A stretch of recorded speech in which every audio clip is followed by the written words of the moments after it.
that up today, and then 5.11 and 5.12 will be later on the agenda. Are there any others from the Board of Supervisors or the board here? No? You have any? And then, so anyone from the public can pull any consent agenda items as well if need be, and we can take those up as well at another time. All right, doesn't look like we have any, so we will go ahead and see if there's any action to be taken on. Well, there is, so if there's any action, please. Mr. Chair, I move to approve the consent agenda with the exclusion of 510, 511, 512. I second. All right, I have a motion and a second. All in favor? Aye. Any opposed? Motion carries 5-0-0. Next, we have our timed items. Public input, 9:02. We're a little past that, but at the same time, we will go ahead and move forward. I have one here. With public input, we will take any public comment for any item that's not, or any concern that's not on the agenda. Just know that we cannot comment or address the issue, but we will set you up with either your supervisor, or if you've spoke to your supervisor, get you in touch with who we need to in order to take up the issue or address your concern. And so, Angela, I see you. Would you like to start?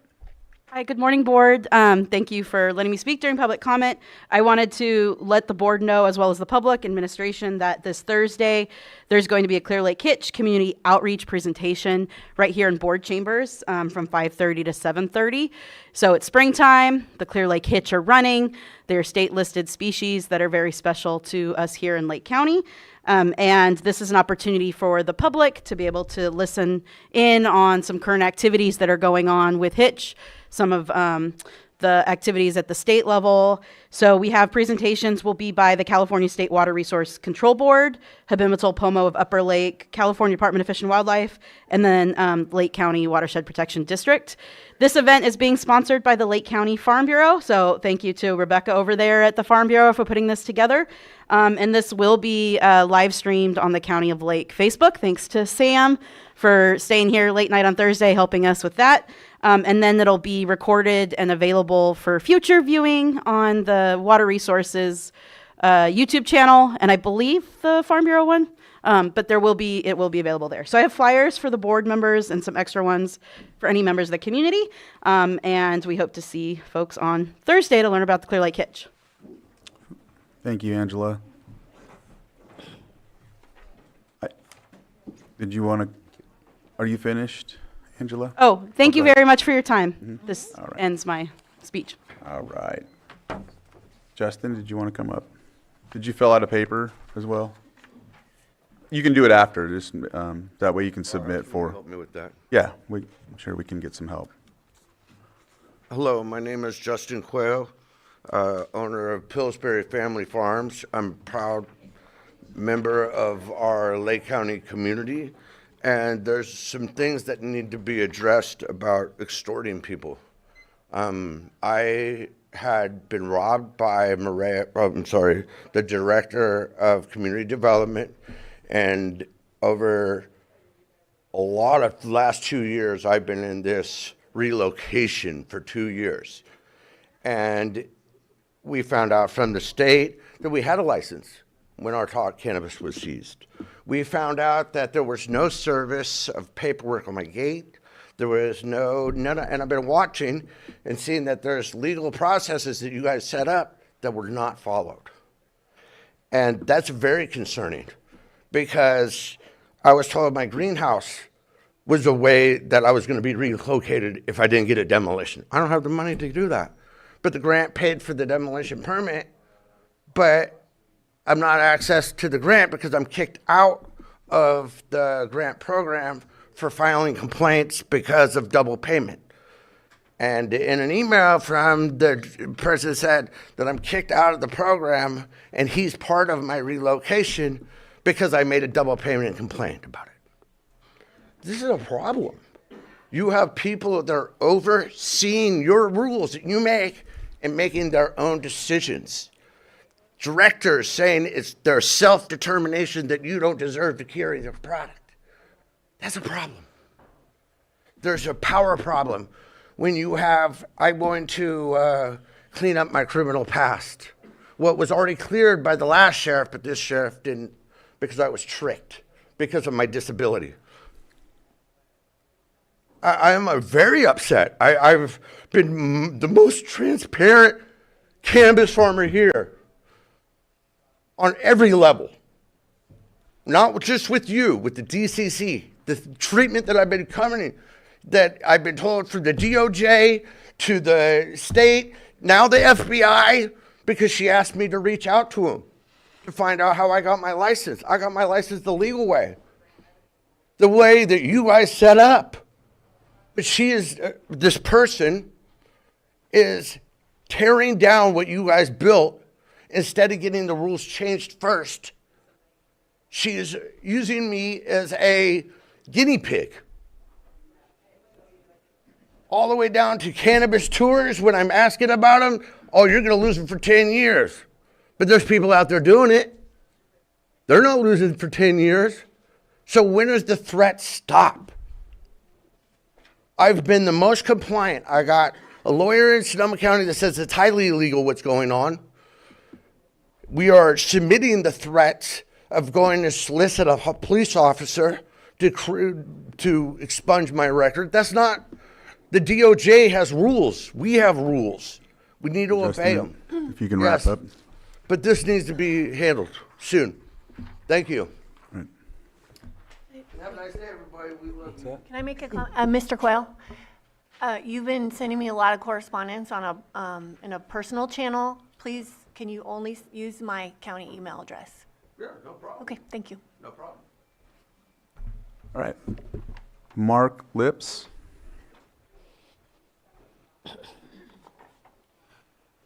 Honorable Chair and esteemed supervisors, I'm Mark Lips.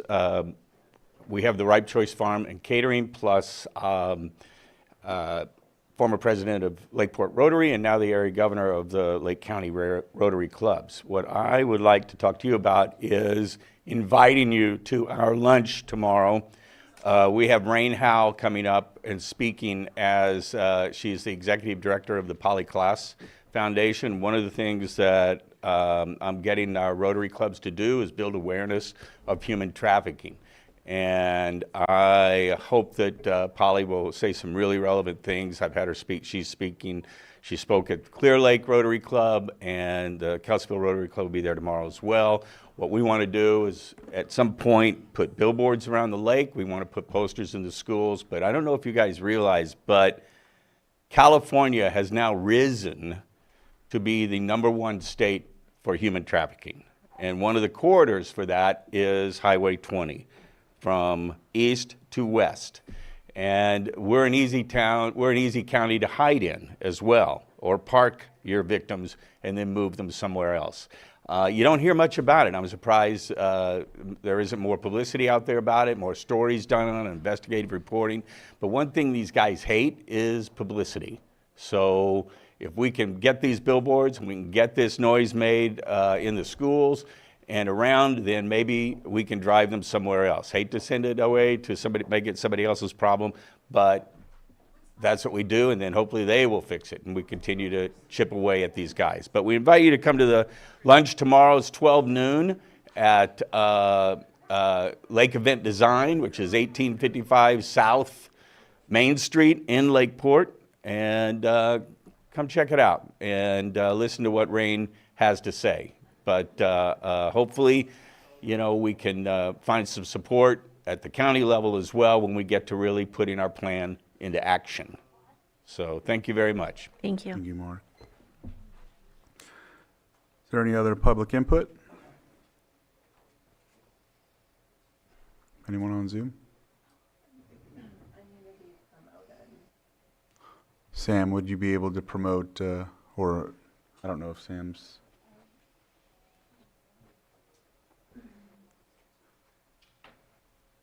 So while we're doing that, we'll move on. If we have to come back to public input, oh wait, there you go. I see it.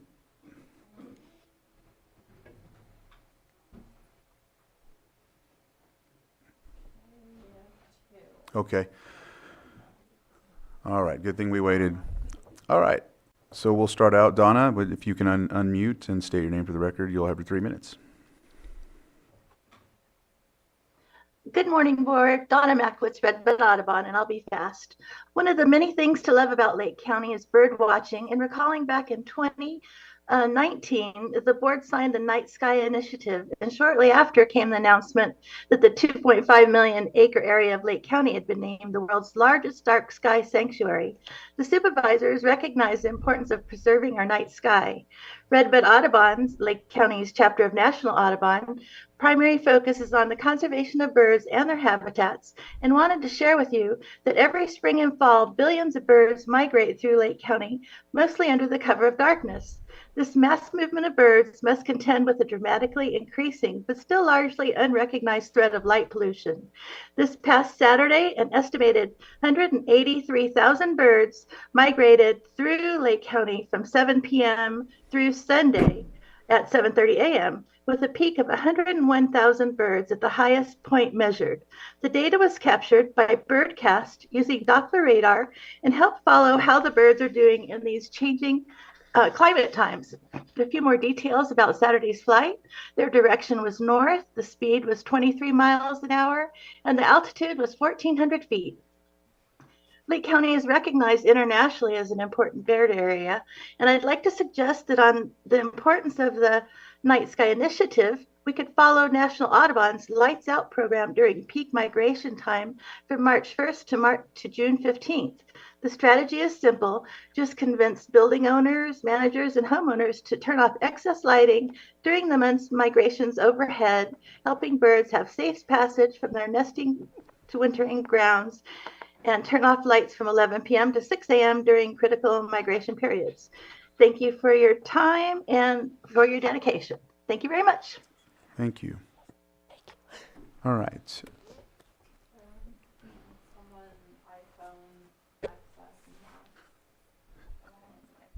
iPhone XS Max, if you can unmute, you might have to press *6 and then state your name for the record, and you'll have 3 minutes. Hello. Hello, board. My name is Skyla Lewa. I would like to make a comment because I just watched on Zoom Jessica Paiska speaking up during public comment when somebody was making a comment, and I feel that that was something that she or county council could have relayed in an email. If Eddie explained the rules that nobody from the board has the right to speak during public comment, I'm wondering why she has the right to make that comment during public comment, and I see it as a violation of the Brown Act. On the other hand, yesterday in Potter Valley, somebody left a Frenchie and she looked really lost, and we picked her up. She's on the Potter Valley community page. If anybody knows of somebody who lost a Frenchie out there in that area, please go to Facebook and look on the Potter Valley page. We would like to spread awareness about this lost Frenchie. Thank you and have a great day. Thank you. Is there any other public comment? All right. With that, we'll go ahead and close public comment and move on to 6.2, our pet of the week.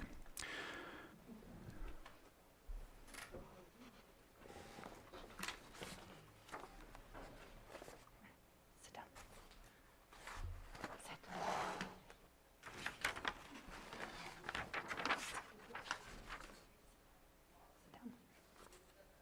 He's not going to sit. Hi, I'm Sarah Schramm with Lake County Animal Control. This week I have Jet with me. We chose to bring Jet. He is about a year old. He is very gentle for how large of a dog that he is. And a lot of these dogs get overlooked in the shelter just due to their size. So we wanted to get him out and get him exposed to public. He's been at the shelter for almost 2 months, which is a long time for a puppy.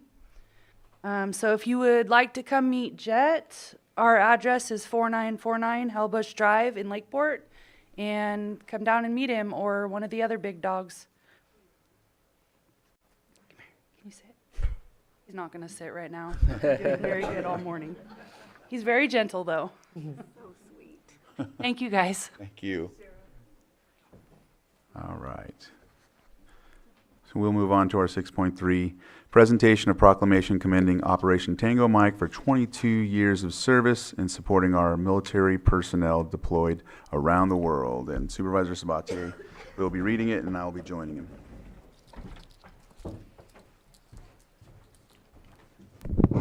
I think we have a whole crew today. Please come on up, everybody. Ginny would really feel better if you came up.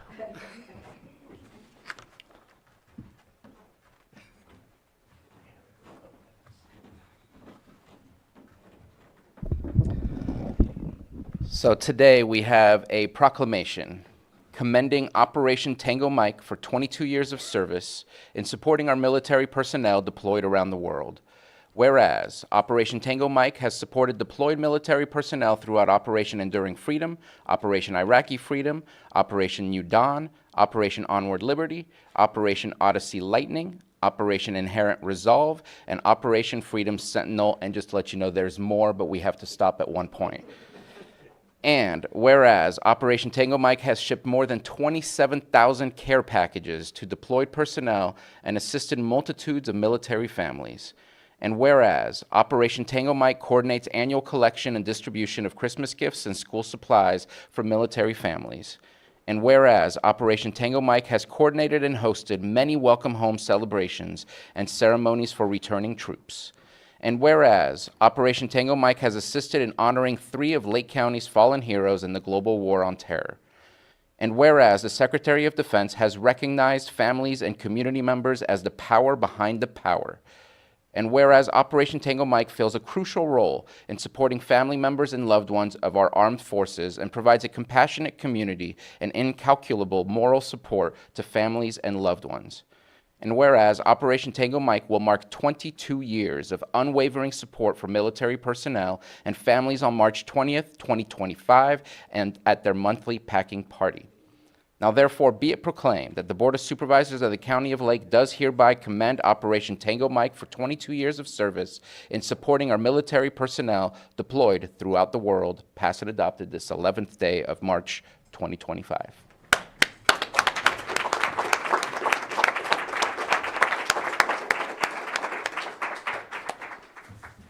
I want to thank the board for the recognition and acknowledge that it's our community and our supporters and our awesome volunteers that have kept this going for 22 years.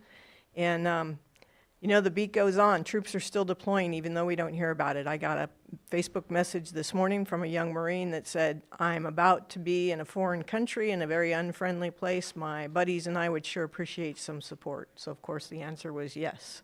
So we'll be packing for him on Thursday. And, you know, we're free for a reason, and that's those people that voluntarily raise their hand and stand on that line and sign.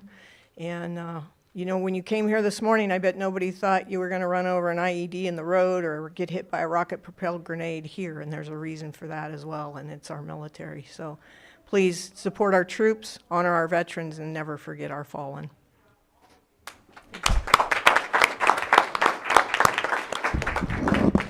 And I believe that we have a extra video to come along with this presentation. Sam, if it's possible to pass this video.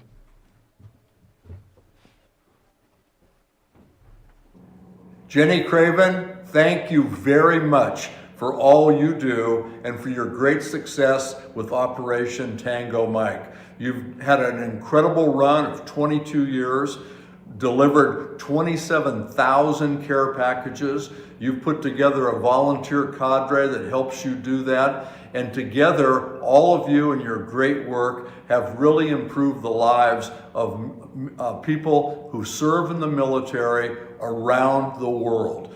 Your work is important, it's appreciated, and I just can't thank you enough for all that you do. Keep it going, Jenny, you rock.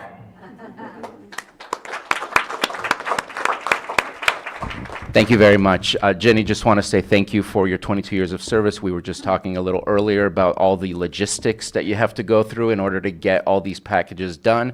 Hopefully we'll do like we've done in the past. We'll print out this proclamation in order to have those handed out into the care packages. Again, thank you for everything that you do.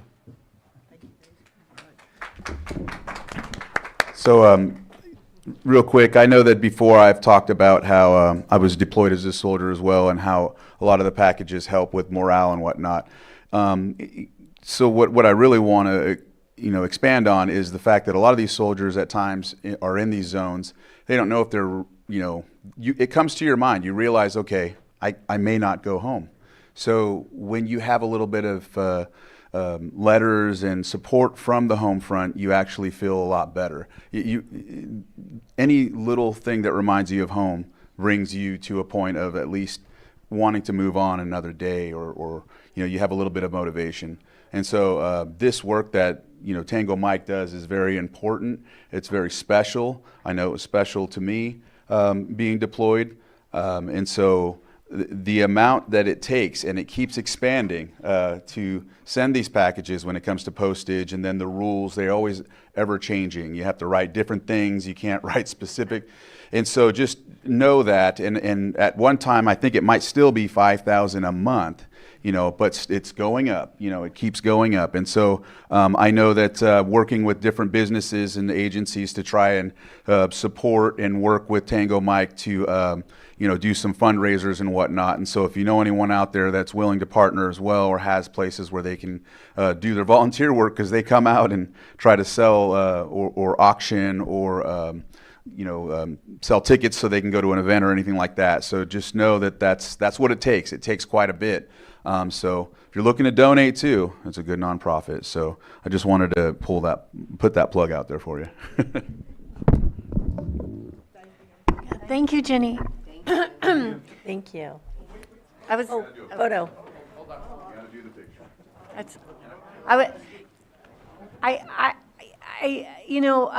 when my brother was deployed, and I think I shared this with you before, it was before you started doing these packages, but just hearing from family members how much these packages mean, and those connections from home, like Chair Crandall mentioned, I have deep appreciation for the work that you do. I wish I didn't have a standing meeting every month on your packing night. So if you ever have other opportunities, please let me know. April 5th, we're doing a fundraiser. Okay. Follow our Facebook page. Okay. Real quick, if there's any other public comment, I didn't open that up. Any on Zoom? All right, we'll go ahead and do the picture. Sam, we're ready.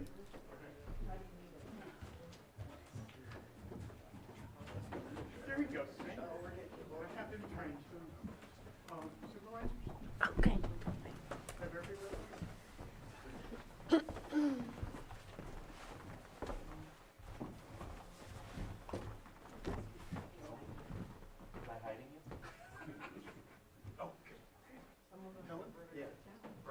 Perfect. That looks, this is great. Let me get this. Okay. Let me get one more just in case I didn't find somebody smiling, and one more.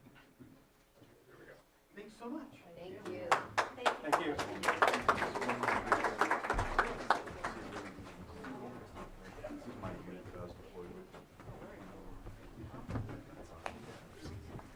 Yeah, I'm coming.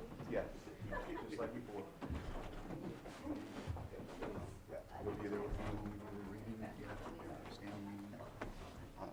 Next Thursday, I will make it happen.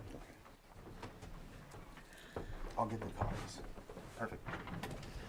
Right, that was great.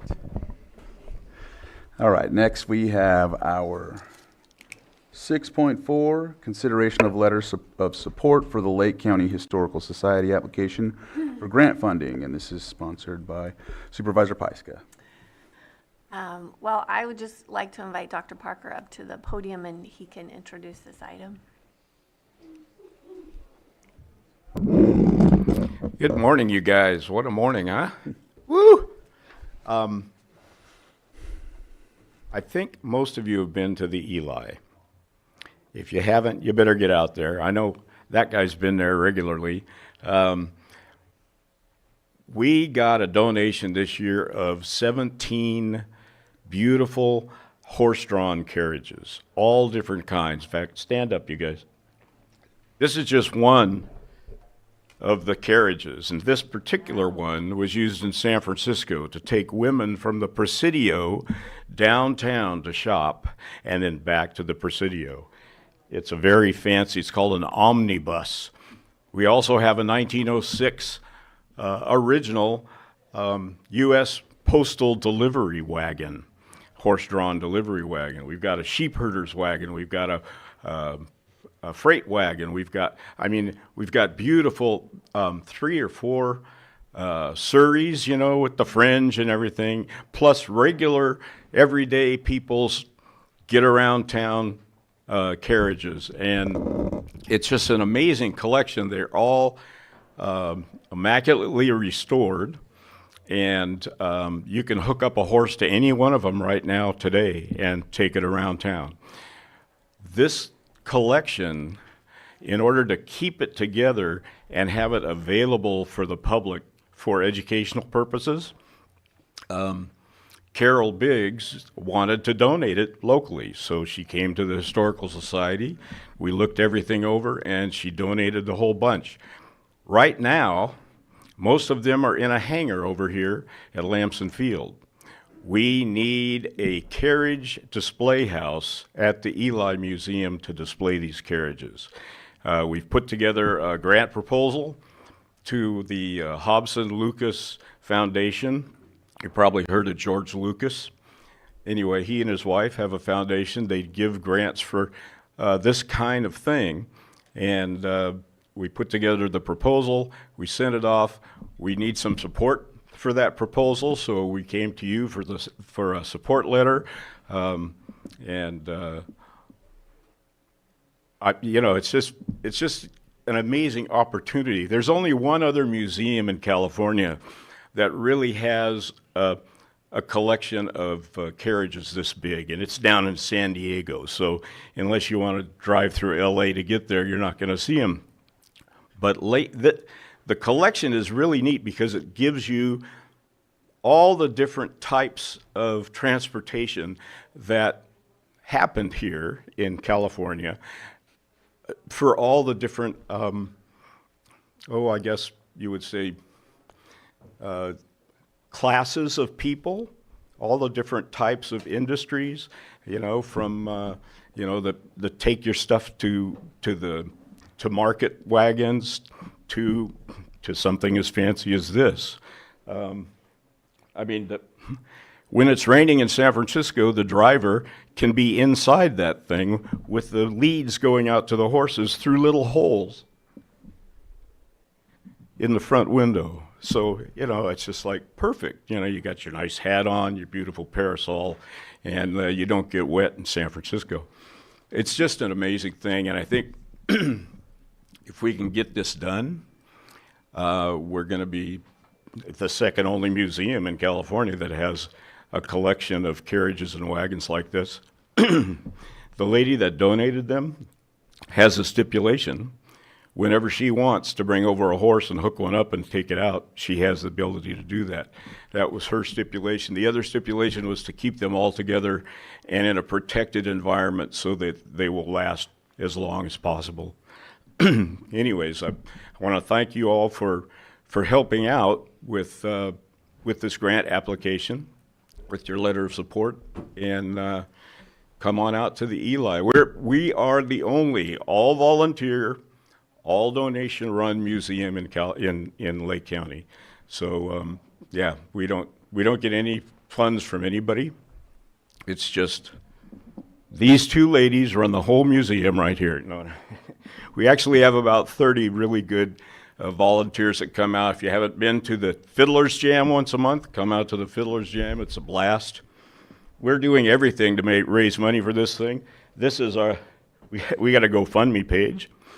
We're also on June 7th, we're going to have a huge hoedown with the Fargo Brothers Band and a big barbecue and everything to raise money for this project right here.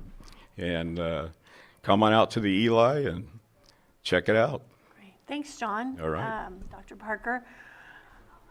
We're so lucky to have this museum and this collection, and we want to do what we can to help it be protected and also let the people of Lake County be able to see the carriages. So All right. happy to support this letter. Thank you. Dr. Parker, I appreciate all the work that you do when it comes to this historic, especially volunteers. You know, as I've learned from you, the whole purpose of any type of archaeology or history is to know how we've lived and to keep that preserved. You know, even when it dates back further than, you know, in the, you know, times before, you know, settlement or anything like that. It's knowing how we've lived so that we can learn from that. And if we don't keep that, you know, preserved, and we don't, you know, have the accurate information and the, you know, the carriages or any of the artifacts in place, then, you know, it gets distorted, and it's just the way that things happen. So it's very important that we support and ensure that a lot of this is preserved. So I just wanted to thank you on that. I'm in support of this, obviously. And I think that I got a couple pens up here, so I'll start with Vice Chair, and then you have one too. All right. And Yeah, this is an amazing museum that we have out here available, and I'm highly in support of this and wish there was more we could do at this point, but I think it's something that we need to continue to be engaged with into the future and make sure that, you know, we help where we can. This is also a huge part of our economic development when we can, you know, encourage people to come in here from other areas and visit the Eli Stage and the other museums that we have. So, thank you. Supervisor, and then Supervisor Owen. Yeah, just real quick, and I don't mean to nitpick on there, but it says we've seen tourists from 13 countries, 34 states, and then it says 142 California counties. Oh, cities, I'm sorry. Okay, I was wondering if we needed to say 42 counties, Right, I or, don't think we have that many. so if we can change that to cities, that would be perfect. That would be the only thing that I would make a request for change. Other than that, fully support it. Thank you for bringing this to us, and glad people are continuously donating to enhance our museum experience. Yeah, it's great. You know, this county really is, well, the Tango Mike folks are a good example. This county really is all about giving back and, you know, giving to the public and trying to make the world a better place for those that come after us. You know, that's my whole life is, you know, my dad taught me that, you know, we're only here for a short amount of time. So while you're here, try to make this a little bit better for those that come after us. All right. Supervisor Owen. Yeah, I would like to say thank you for putting this together. This is really exciting for me. And I know my grandfather drove some of the wagons, you know, and the stages and the wagons here in Lake County, in South County, and in and out of the mines. And so this is pretty exciting. And I would love to come and see you guys. And I might even have some stuff I might want to donate. Well, we're always open and looking for new ways to present history to the public. Myself, I've gone to museums my whole life. Uh-huh.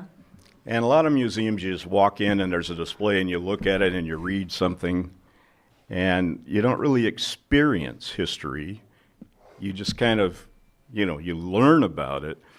But for me, it's a hands-on thing. I want to go in, I want to smell history. I want to taste it. I want to see it in action. You know, when we put together our blacksmith shop, that's perfect. You walk in there, you smell the coal burning, you hear the sounds, you see what's going on. You know, it's that, to me, that's what a museum should be doing.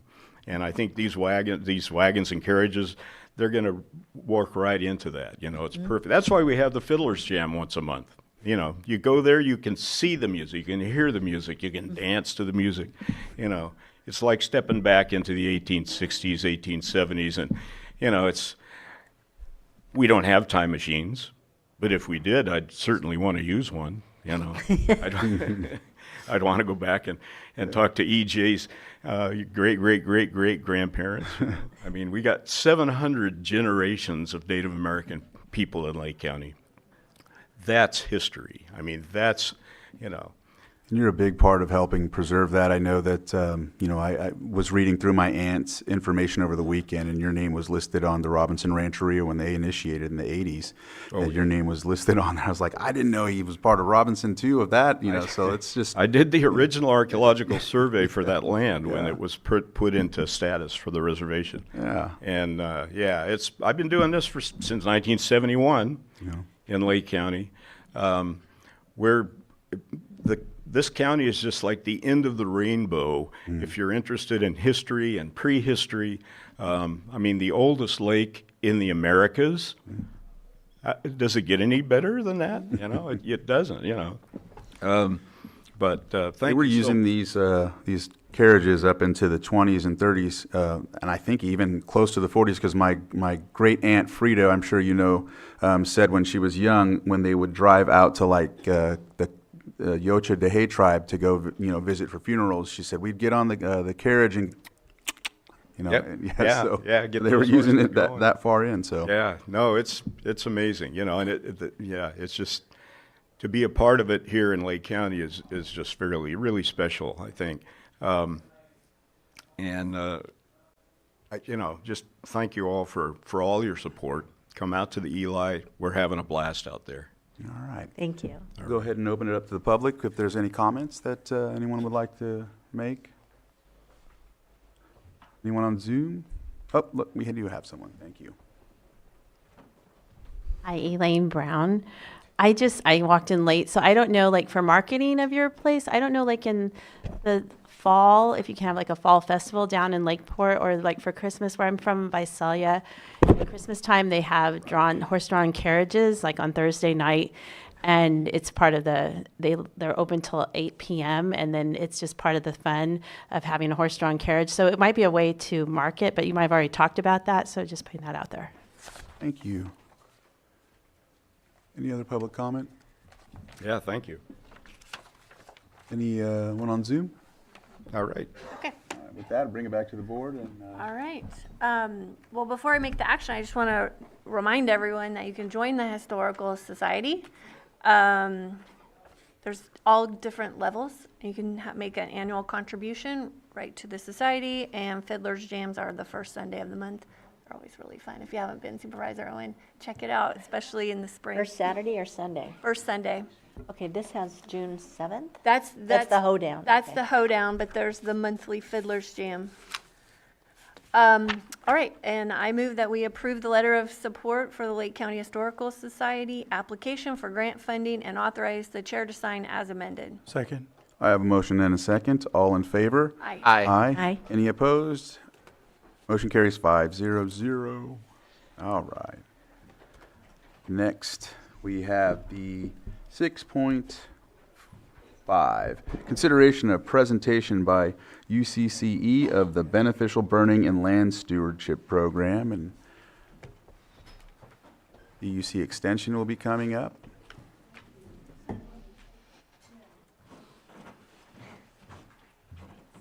Hello.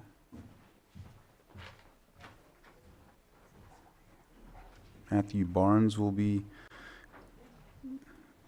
leading this, doing the intro. Good morning. Good morning. Good morning.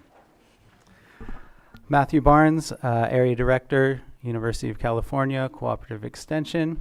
I'm here this morning to introduce Ali Sung Jazernik, our new Beneficial Burning and Tribal Land Stewardship Academic Advisor.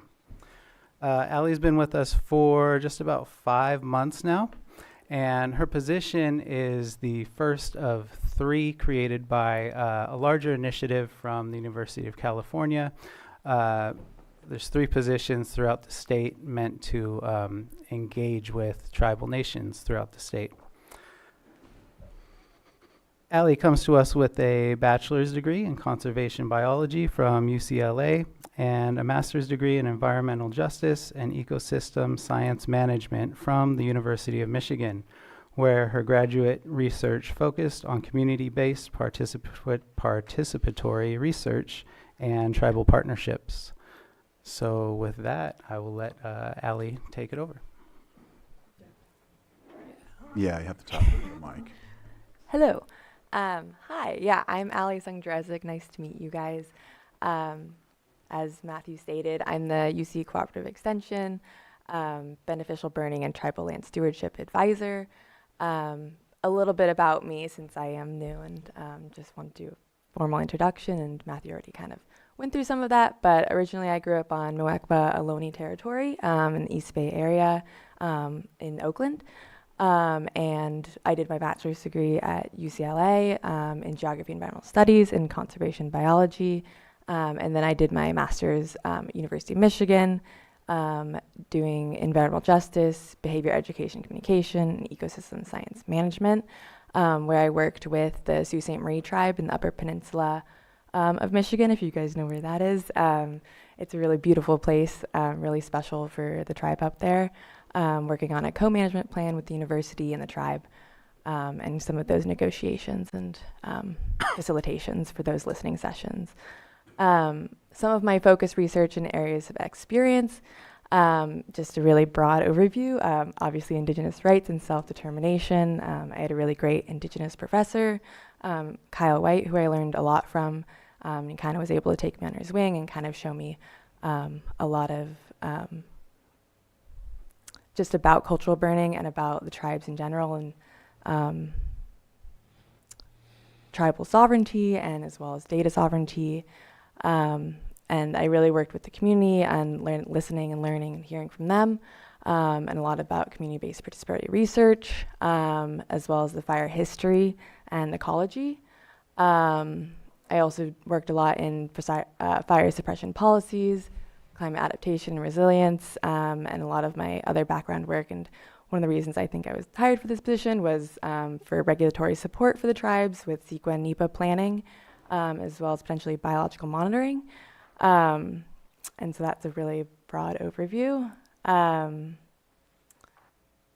the overall program goals and objectives. The overarching goal for this position is supporting tribal communities and building a more fire-resilient ecosystem that aligns with their social, economic, and cultural priorities, and a lot of that will be determined by the tribes. And I know this position has been in the works for the past year or so, but I really want to hear from the tribes and have them lead and determine what this role looks like going forward. And so a lot of what the next year will be going forward will be just establishing relationships and doing introductions like this.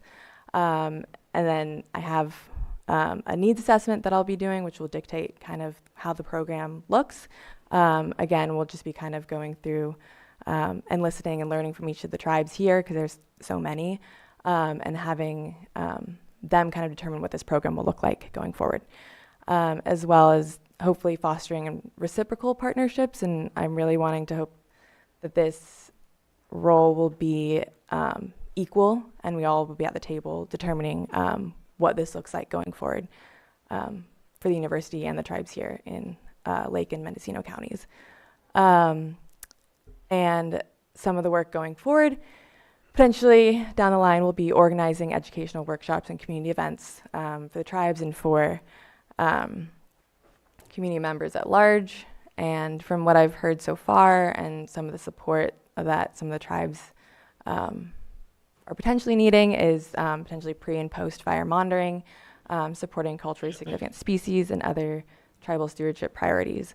And that's just a small part, and that's totally going to be determined as I learn more and hear more from the tribes later this year. So that was a really broad overview, and I'm sure a lot of people have a lot of questions, and there's a lot to be discussed for this. And so, yeah, I can open it up to the floor or anyone. Oh, you got it? Okay, well, thank you for that overview. I know, Matthew, when you started, we talked about tribal engagement and whatnot. I know that there's a very difficult task to burn on actual tribal lands, but I do know that the territories, when it comes to cultural artifacts and whatnot,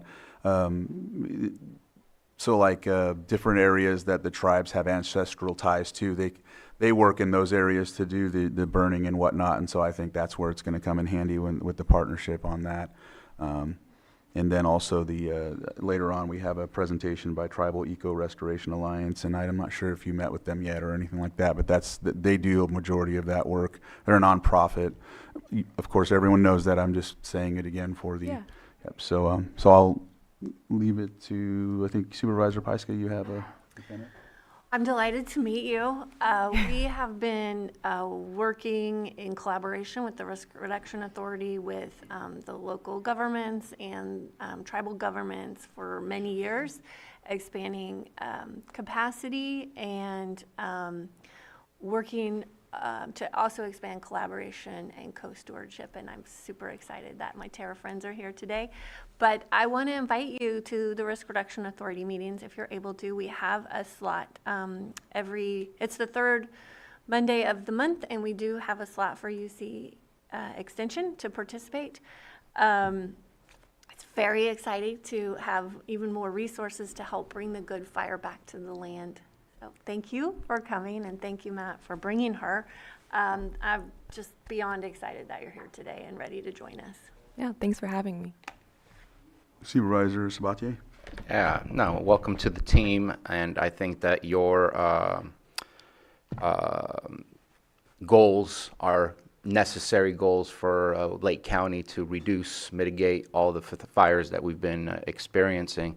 My curiosity, I guess, is, so we passed not too long ago, and maybe I'm overlapping things that shouldn't overlap, but we passed not too long ago the Community Wildfire Protection Plan, the CWPP. I think that's the acronym for it. And we had a kind of a fluid exhibit section, and we approved just not too long ago the Lake County Fire Protection District for their specific projects. As you work with all the different tribes throughout Lake County, will that potentially come out as an exhibit that can get added to the CWPP, so we are all aware of all the different projects and how to align our projects to work together rather than it being separated? You know, I don't know. I think I would say that it could be added. I know that the CWPP, I think, was just recently developed, right? And so I don't know what the process would be to get that in there, but I think could definitely be something we can look at going forward. Yeah. Okay, thank you. You can connect with Terry Logston in our office. She's our climate resiliency officer, who's for the county's part been managing the CWPP. Oh, great. Yeah, I think I might have heard. Yeah. It would be great to meet you. Right. All right, she's here, and then we'll follow up, and I think in the risk reduction, they might talk about that as well. Another thing just to add is that, like last year, there was a opportunity, and it ceased past because of the fire danger at times. We get those red flag warnings, but a lot of work for vegetation in general, for fuel reduction, but then there's also a lot of our tributaries have a lot of vegetation in them, and one of the best attributes or one of the best methods is to burn them, especially when we're looking at some of the permits that we have to deal with in regards to the state. And so since it's not a disturbance into the actual channel per se, the burning might come in handy, you know. So I think with that partnership with the other nonprofit and some others, I think that might be something we can do, because it's they're definitely needed, you know, because of the flooding. Yeah, so Yeah. It's great to see the work. I appreciate it, and thank you for the presentation.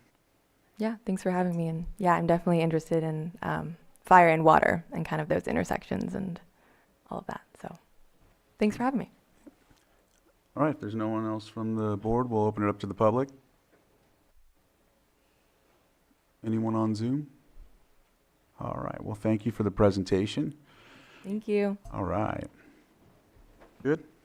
All right. We will move on to, or should we take the break? Actually, we can take one quick item, and then IT will be down here at 10 o'clock. Okay, one quick item. 7.3. Okay. All right, so we're going to go ahead and take 7.3 up. All right, consideration of updates to the 2025 Board of Supervisors Committee assignment list. And we will have Carolyn come up.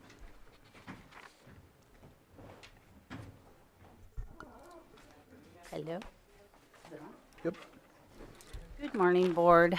Today before you is an update on your 2025 Board of Supervisors Committee assignment list. So these items that are on the memo were either not included or had been updated from the original assignments on January 7th. And the one that I would like to bring to your attention is the Tree Mortality Task Force. We're going to ask that you remove this from consideration today, and it can be addressed at a later date as needed. And then the rest of them are just updates to make sure that we are transparent with all of the assignments that the board is tasked with. So if you have any questions. Any questions from the board? Go ahead. I guess my quick question is, are we removing that because we've had it on our agenda to approve as a official committee and we haven't quite done that yet? Is that the reason? There's some other information that has come to light that we're going over that would determine that this does not need to be on the committee assignment list. Okay. And we can discuss that at a later date. Okay. All right. Any other board comments? Did you have one? Go ahead. No. Oh, so I'll open it up to the public if there's anyone in the public that would like to comment on this item. No Zoom? All right, bring it back to the board. Well, with that, Chair Crandall, I would move to approve the updates to the 2025 BOS committee assignment list with the exception of the Tree Mortality Task Force. Second? I have a motion and a second. All in favor? Aye. Any opposed? Motion carries 500. Thank you very much. We'll go ahead and Thank take the you. break, come back together at 10:05.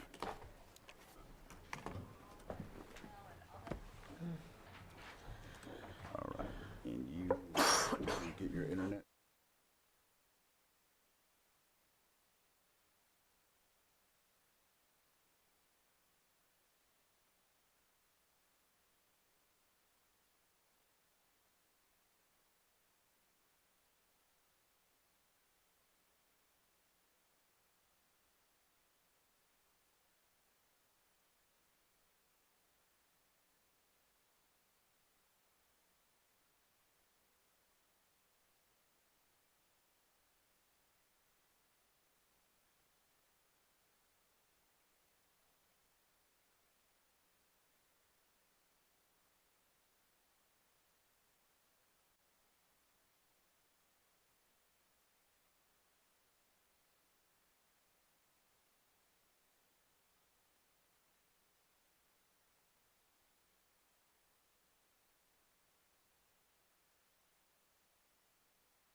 About 16. I mean, it ebbs and flows. All right, welcome back from short break, I'll say, and we'll move on to the next item. It is 6.6, consideration of presentation to accept and file the 2025 roads project and the 2026 regional transportation plan / active transportation plan update. This is by Public Works. Glenn Mark is the director, and he'll be presenting this.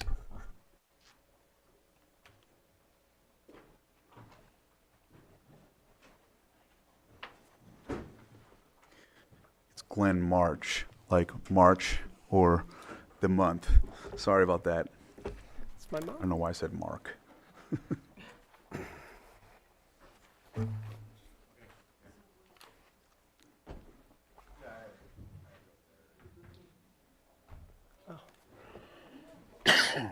Is that, yeah.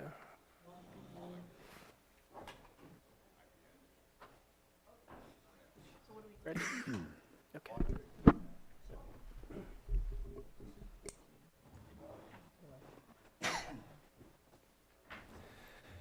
Good morning, Chair Crandall and members of the board.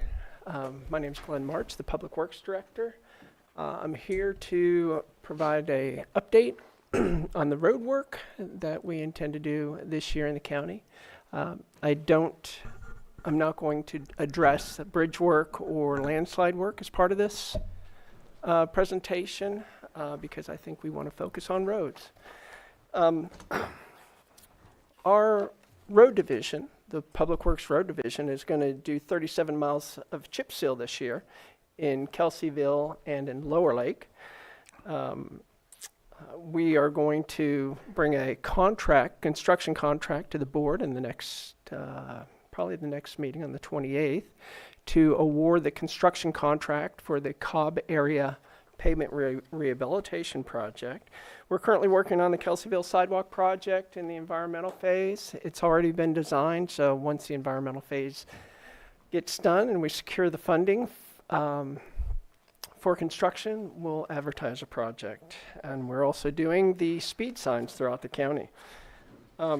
As far as the designs go, we are going to wrap up the design of the South Main Street project and Soda Bay Road project. We also are going to do the Nice Lucerne cutoff, the east portion, that has a very low PCI index. And I'm going to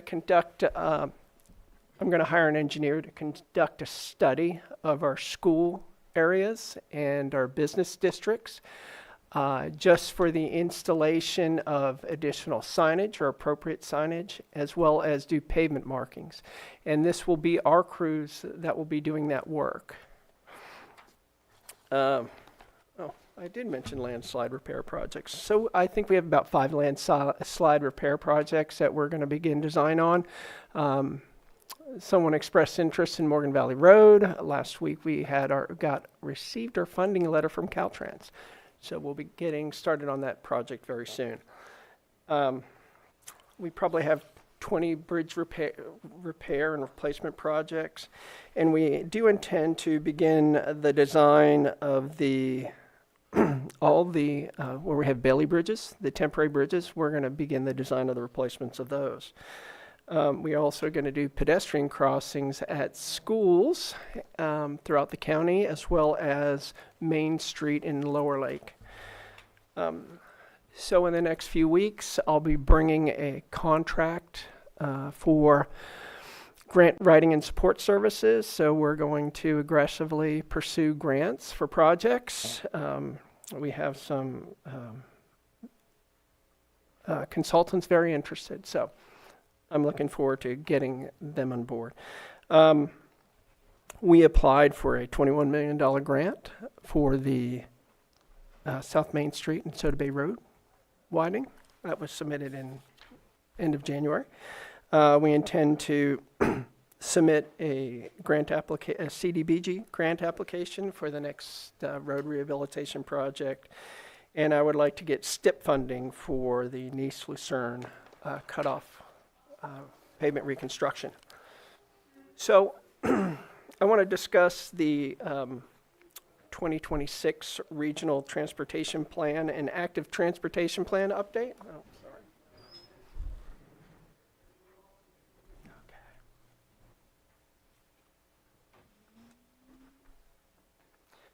So the importance of these plans, these two plans along with our local road safety plan, is to identify projects that help us get grant funding.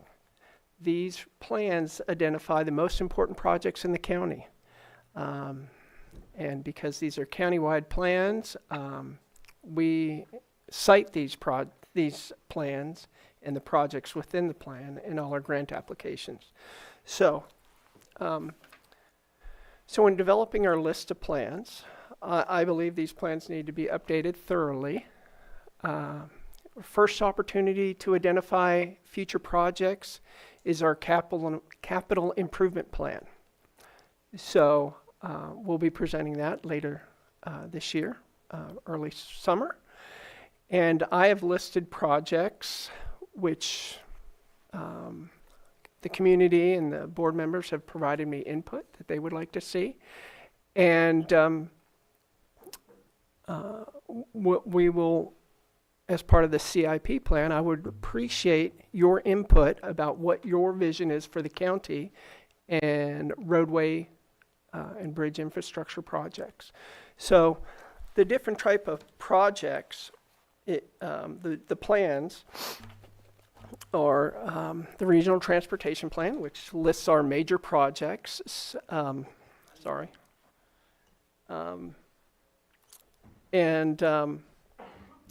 I mentioned this is very important to obtaining grants. So listing projects in our capital improvement plan, we won't identify any priority, but as funding opportunities become available, we will identify projects that fall under that particular grant and apply for those grants. Projects that have been,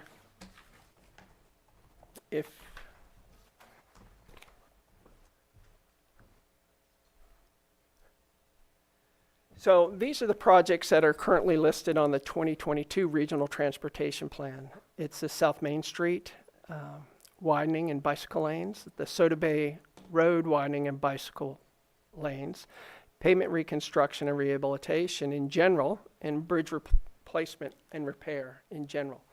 So what we want to do as part of our update is identify specific plans or specific projects because they carry more weight than general projects. So what projects I've identified so far is reconstruct our arterial and collector roads, as well as landslide repair projects. So we need to think about what other projects we need.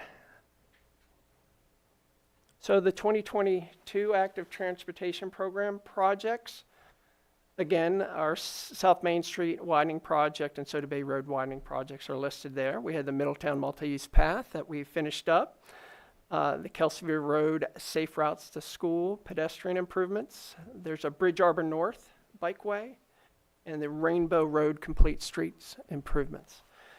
So these are projects. Oh, we're out of order here.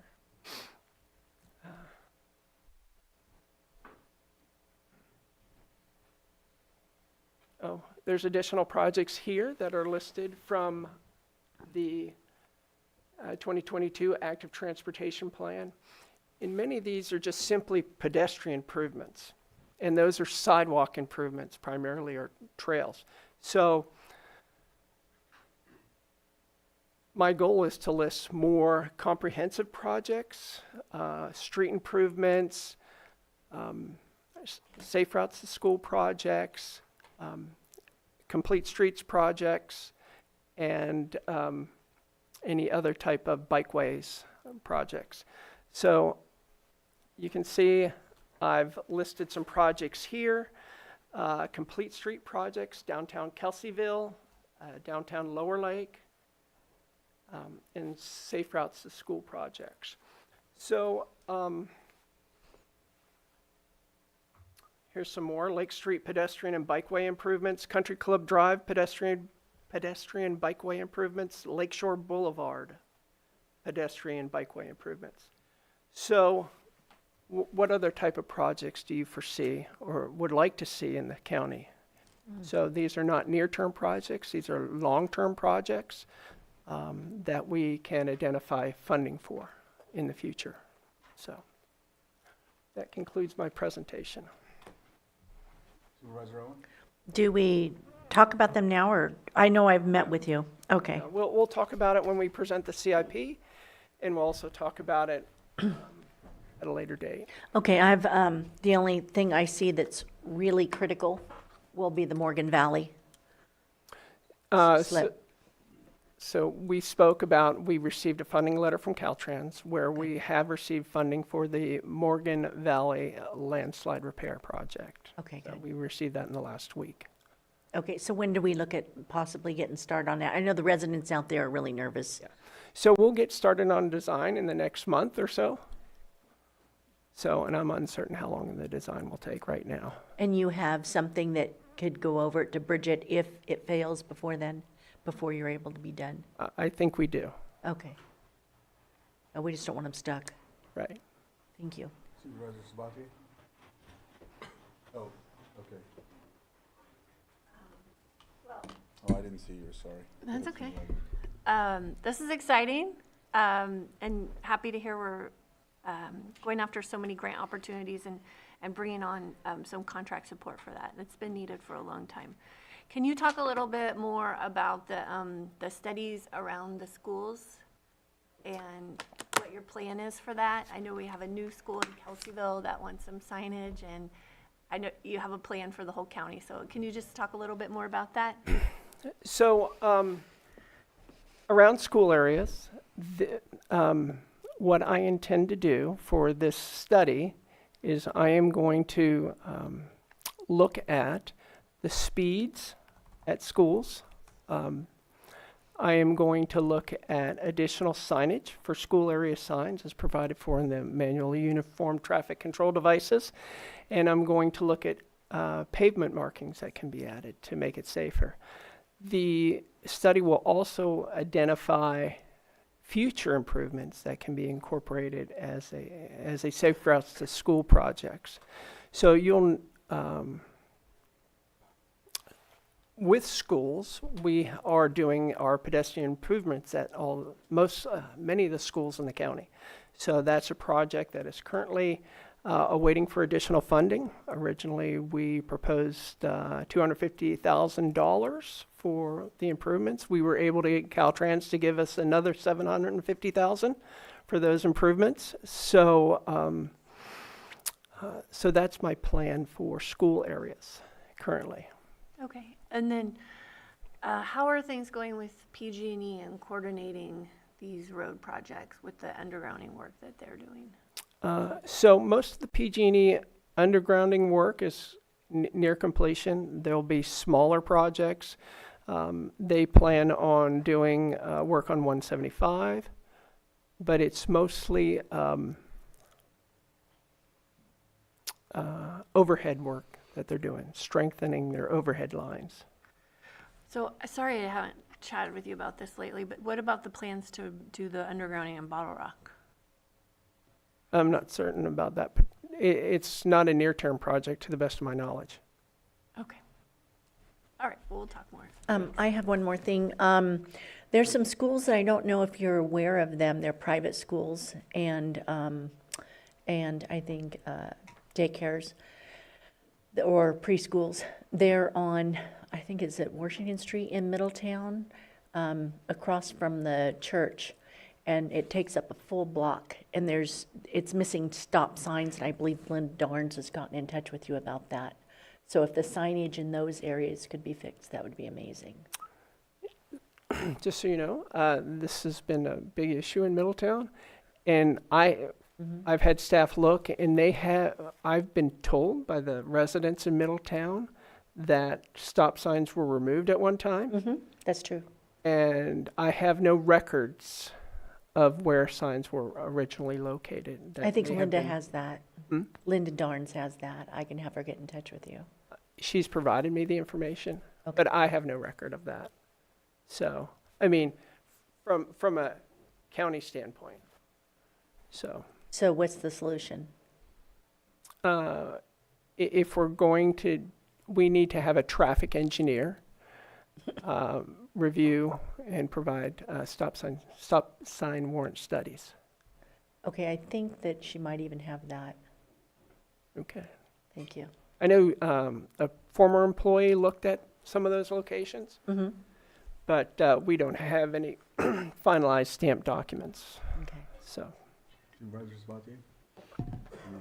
And just as a potential suggestion for that, I know that Davy Bates and Associate, Dow and Associates, they do a lot of traffic studies for us, and maybe that's where some of those came in, because I know I was working on a stop sign as well and needed to go through the Dow and Associates for their studies so that we have liability taken care of before we install new signs, and I'm sure that's what you're looking for, is those types of reports.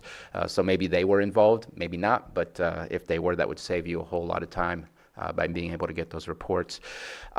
So I'm hoping that this is the first of multiple conversations regarding roads. My one thing that I don't see is dollar signs. I know that we've been kind of saving up a little bit of money in order to spend it so that we can get a lot of projects done, but we also have this 10-year plan, which right now we're kind of identifying potentially 2 years worth of projects. Where are we in that 10-year plan? Are we revamping the 10-year plan? Because even our 10-year plan was unaffordable for the type of activities that needed to happen on our roads to really bring it up to a certain PCI amount. And so I'm kind of wanting to go back to that bigger picture of what is our incoming revenues from roads. Obviously, you're working on grants, which I greatly appreciate, in order to complement the dollar figure that we're already receiving from state and federal. Just to kind of map out, are we getting a whole lot done and then we're going to see a huge off the cliff and not get a whole lot done because the amount of money we have currently is more than what we are receiving annually? And just to kind of get that bigger picture. So I'd love to see dollar signs of what is the anticipated amount, even though without an engineer's cost, it's probably going to be difficult to be exact, but just to get an idea of what we're looking at, how much money will be left over, what the following years might look like. And so I'm hoping that can be possible. It sounds like you're coming back to us, but I hope that we can get that level of detail to better strategize and understand what we're asking you, because I could tell you all kinds of roads that I think need help. But if I'm just throwing out ideas and not understanding what that means to the actual plan and to the dollars that we have, then I'm just not helping you, in my opinion. So just wanted to put that out there for when we get back to another item on roads, if we can get a little bit more of that specificity and review. Is the 10-year plan being altered entirely? Are we keeping it to a certain degree? And what's our hopes and anticipation? So when I bring the contract amendment for the 2025 pavement rehabilitation project, I will give an update on the overall pavement rehabilitation program. Perfect. And then one final comment, and I apologize to Chair Crandall. I know it's entirely in your district, but interconnects both of ours together. Yeah, I was waiting to say it. Go ahead. Then I will pass on that. Go ahead, I have others, so just go. Sulphur Bank Road, I know, is a unfortunate situation where we did resolve the one-lane area, but then some slip-outs occurred. I believe now there's one area. There was two at one point, but now there's one area that has slipped out. And I know that if there's a fire again, like the sulfur fire that we experienced in 2017, that is absolutely a escape route for certain people, depending on where the fire is, and a entry route for certain people, depending on where the fire is. And so having that interconnection between the Clear Lake Park area and the Clear Lake Oaks and Elam Tribe is an important thing for me. Go ahead, Vice Chair. Yeah, thank you for the presentation, Director March. There's a lot in here. I appreciate, all the thought and work that's going into looking at these things. I appreciate the arterial and collector streets. I mean, those are important to keep in good shape, because if we let them get bad, then it costs a lot more money than it would to maintain them. I appreciate the hard work to try to bring in more money for grants and funding, particularly the South Main and Soda Bay Road. Those are very important projects. So I'm hoping that we're successful there and they can be priorities. I know that they're on the radar. I wanted to mention it because we got a public comment about Elk Mountain Road going up out of Upper Lake into Lake Pillsbury. We got a public comment today for this meeting about it being in the county road section being in bad shape right now. So I don't know what is or isn't going on up there, but I just wanted to make sure that I mentioned that because that comes up as a concern in the public from time to time, being really the main, from our county, the main route up to the Lake Pillsbury community. But thank you for all the information. Yeah, just to, we have,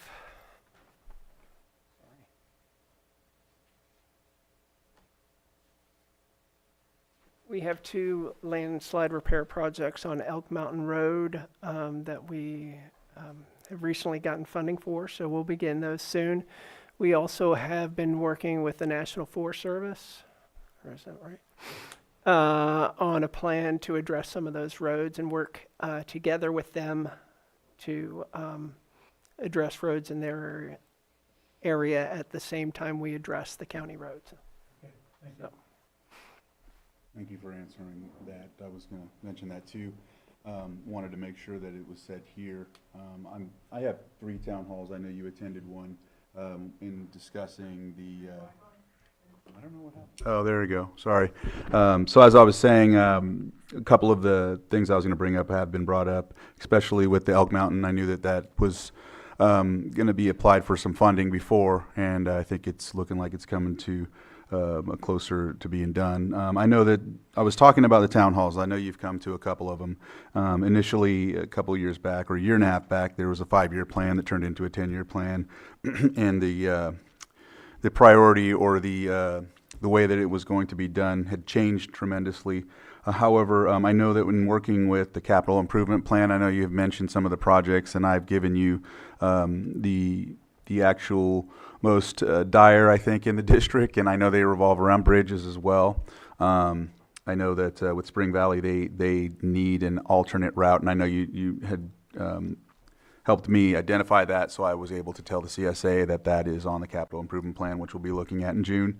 Same with the Lucerne Bridge, as that is a very big issue because of the danger and the need for another route when it comes to the folks in the, with the fire department when they have to go and help with that. So the schools, I know you mentioned the school studies and whatnot. I know in Upper Lake they had been basically talking about this for quite some time already as it is. And previously they had talked about speed bumps and different measures when it comes to signage and things like that. And so they being the town hall has been monitoring a lot of this, so like they understand and know already that there is speed issues. And so when they were told before, prior to your service, of course, that there would be studies, and then now there's going to be other studies, it gets real frustrating for these areas. And there's, Upper Lake, Lucerne, and Clear Lake Oaks has issues with that same thing on Country Club. So it's good to see that. A timeline, do you think that's going to be something we talk about in capital improvement, or is that just something when it comes to the schools, the safe schools? So that'll be part of the CIP discussion. Okay. But I may get started on it earlier. Okay. We're going to use local funds to fund that project. So. Yes, and I appreciate also, we've been discussing some of the roads and whatnot here and there, and I think that just looking at some of the areas in District 3 as the CIP, that's what we have to go by, right? And so I understand too that when it comes to CIP, low CIP, and talking with you and then also Director DeLeon, previous Director DeLeon, at times it comes into which roads are traveled most with CIP, with regard to CIP. I know at times there's constituents that are frustrated with their roads per se, but then at times if it's not something that's highly traveled when it comes to this situation, the CIP and the most traveled take some sort of priority. I didn't know if that's still accurate or if that's how that works. So our road crews concentrate on our more heavily trafficked, more heavily used roads. And they do a once a year plan, and they circle the lake in 5 years. So once every 5 years, there should be a chip seal program within each specific area. And those take care of the busiest roads. And then I identified our arterial roads and collector roads. And they're published on Caltrans functional use website. And everybody can see them there. And just to talk about the rehabilitation plan for 1 second, the plan that discussed addressing roads in a counterclockwise fashion, that was one scenario of 3 scenarios provided. And I think that was the scenario that required additional $12.5 million per year. So scenario 1, where we have no additional funding, and scenario 3, which had additional funding, did not take into account that counterclockwise plan to address it. So anyways, I just wanted to mention that. Yeah, and I think too, when going over one of the first plans, I know that they had a consultant conduct the work on the different plans previously. And some of the roads, I know at different entities, we would discuss how some of those weren't even really traveled or anything. And so when they did the secondary study, it somewhat had the same. So I'm glad to see that like you all are working on the more, with a more local mindset, if you will, because I know before they were using some roads that were way out of the area. I don't even think anyone used, So it's just because that consultant didn't have any knowledge of how the local roads really worked. So just wanted to give you that insight as well. But again, like you and I have been talking about some specific things as well. So Scenario 1, which had no additional funding other than our SB1 funds, was not organized in a cost-effective way. So for each year, it may have a road and multiple roads in different areas of the county where it's more cost-effective to work in one particular area. So you don't have to remobilize equipment all over the county. So. I've seen Supervisor Sabate and Supervisor Owen. And I'll agree with you that being able to make an impact in one area, even people who don't live in that area will recognize that work is getting done. If we do one road everywhere, most people won't see that. So having a large project in one focused area has I think has proven to work in other areas. I just want to make a statement. I'm not going to ask for necessarily further discussion, but maybe it's something you might be interested in bringing back. The money we receive for roads is just not enough. Mm-hmm. And I think that people have expectations that I'm paying gas tax, which, yes, if you're driving and you're pumping gas, you are paying gas taxes, but it is not nearly enough to handle the roads that we have. And it's not Lake County, it's everywhere. At one point in time, if we really want to change the PCI from the direction it's been going or where it's at to where it should be, we have to have a conversation about a road tax. Mm-hmm. It benefits the economy by having better roads where people are not having to spend their money to repair their cars, but going to our restaurants, going to our retailers. It makes it so that businesses also don't lose money as much and have to increase their prices because they're not having to fix their stuff. Our transit benefits, our sheriff benefits. We have to figure out how to get better roads. And at one point, we have to bring that conversation to the Board of Supervisors to figure out how to make that happen. Supervisor Owen? Okay. Just to bring it out publicly, I have been pestering Mr. March for a while, and have actually back during my campaigning days. And at that time, I believed the most important issue in our district was, in District 1, was the Lower Lake School. It's a safety issue. It's the largest school in the county. And it's actually dangerous, that Lake Street area.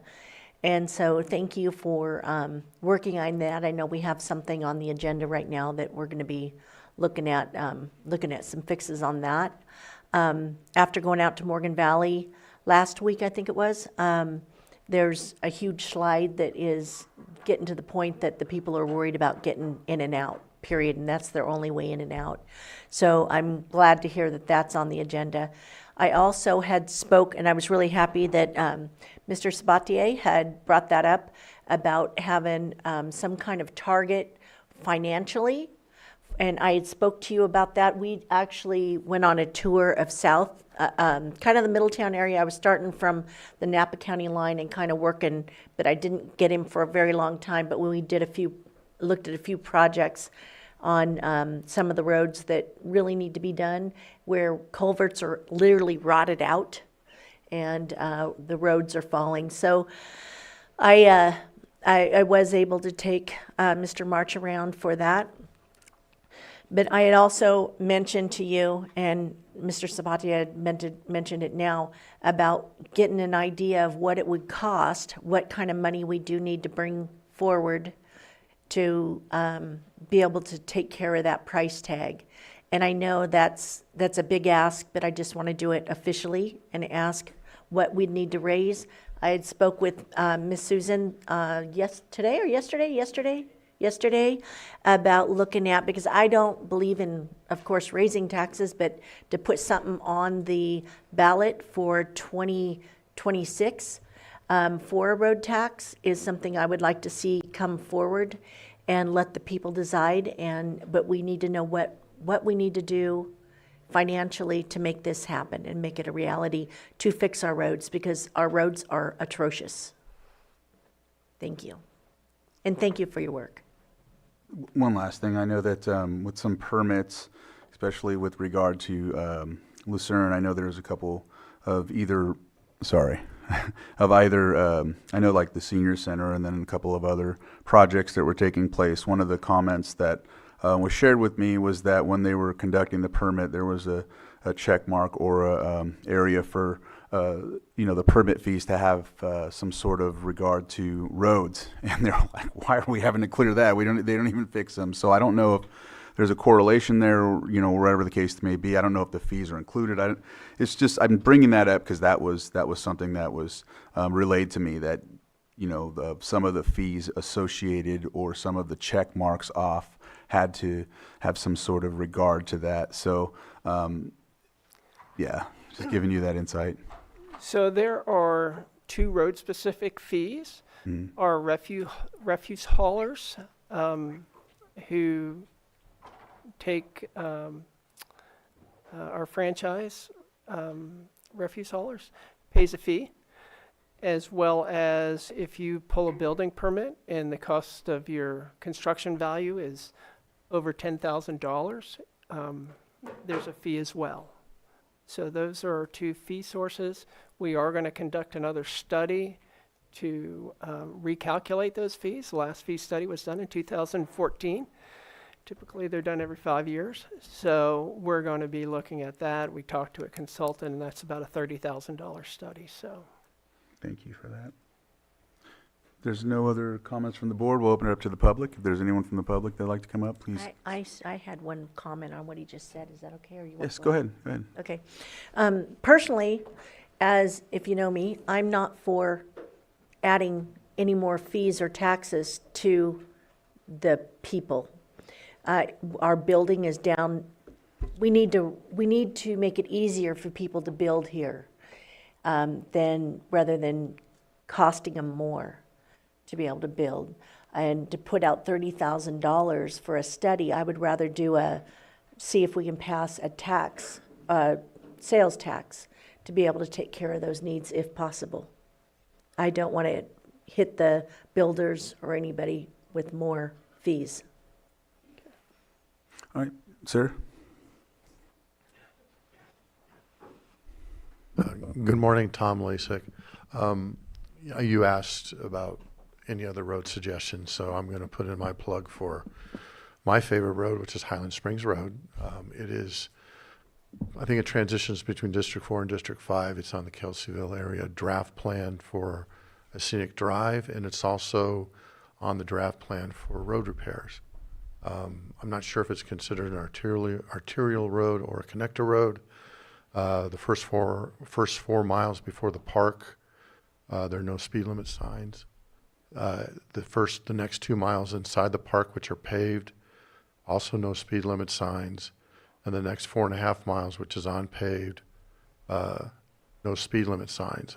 Maybe 5 years ago, that was not so much of an issue, but now we have quite a bit of commercial traffic going through the park. And it's quite beautiful, but it's also quite dangerous. I don't know what signage costs, but speed limit signs would be very important. Signs letting drivers know they're actually in the park on Highland Springs Road would be helpful. They do exist on East Highland Springs Road, but on Highland Springs Road, it doesn't have anything that says welcome to the park. When I talk to drivers, they don't even realize they're in the park. They're just rushing to and from their deliveries. And we have equestrians and hikers and bikers and dog walkers that walk on the road. And we have caution signs on the other side of the park to let drivers know that, but there's nothing of the sort on Highland Springs Road. So I don't know how much signage costs, but I would imagine it's a whole lot cheaper than chip seal. And also the paved portion of Highland Springs Road as it goes to the park is not lined. There's no double yellow. It would be, even though it's not legally wide enough for a 2-lane road, if there was a double yellow, it would change behavior. I've currently pulled out 14 people now who've been run off the road or slid off the road, and that's just me. I go through that road every day. At the intersection of East Highland Springs Road and Highland Springs Road, that's quite a dangerous intersection. I think it could be redesigned just through signage and painting to make it more safe. So anyways, it is on the Kelseyville area plan draft to make it safer. I don't know what that fits into your cycle of road repair, but that's my recommendation. Thank you. Thank you, Tom. Yes?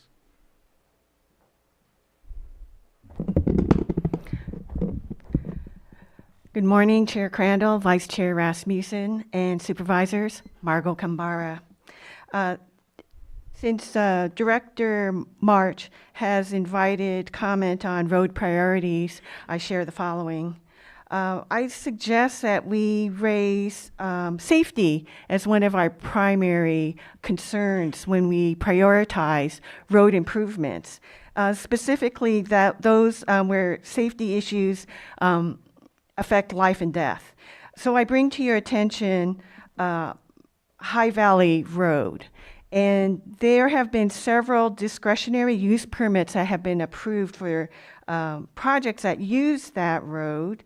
And residents have raised concerns about safety, primarily when it comes to evacuation for wildfire and also emergency response. Residents have pointed out to a history of accidents on that road and also near misses.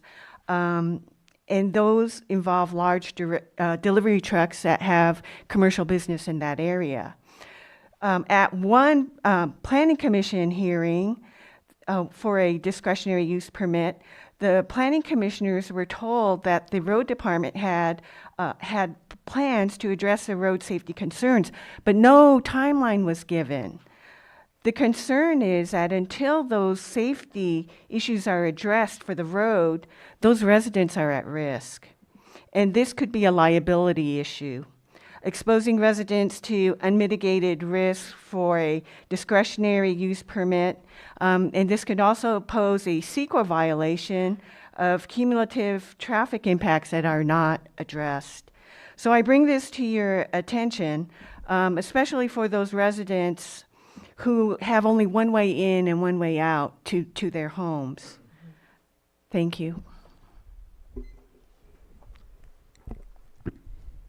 I don't know, Glenn, I had sent you that information from the last town hall, and you mentioned that you're working with a consultant or something like that for that area, or an engineer or something of the like. So I have my our county surveyor, going to survey the area where that hairpin turn is. And then we're going to have an engineer look at the truck moving templates, place them on the road to see if the road is properly designed for the trucks we allow based on the signage. And then we'll figure out next steps. Thank you. Next. Hi, Chair, Vice Chair, Supervisor, Staff, Julia Carrera, Upper Lake. Thank you for your presentation. Again, thank you for the offer of what we think we need to do. Main Street of Upper Lake, there's a section that is north that wasn't part of the redevelopment agency development when we used to have that agency. Just this last storm, there was 3 feet of water flooding homes on Main Street. I have spent for the last 2 years pumping 24 hours to try to get the water to go the right direction instead of flooding our homes on Main Street, because a resident that lives on Clover Creek graded without a permit over 2 acres and changed all of the drainage that used to go into Clover Creek that now comes onto Main Street. We also have a similar condition in that particular location that Supervisor Owens spoke about. We have collapsing culverts and sinking street. This is Main Street. We have huge semis going over this area. 2 cars have spun out, one falling into a ditch and smashing the culvert that's supposed to take the water away. Because of all the water that's coming that used to go into the creek, it filled up one of the 2 culverts that are county owned. Fortunately, there was enough attention on it that your crew came out and cleaned it out. Thank you very much. And also became aware of the situation, was very concerned about the collapsing culverts and the sinkholes.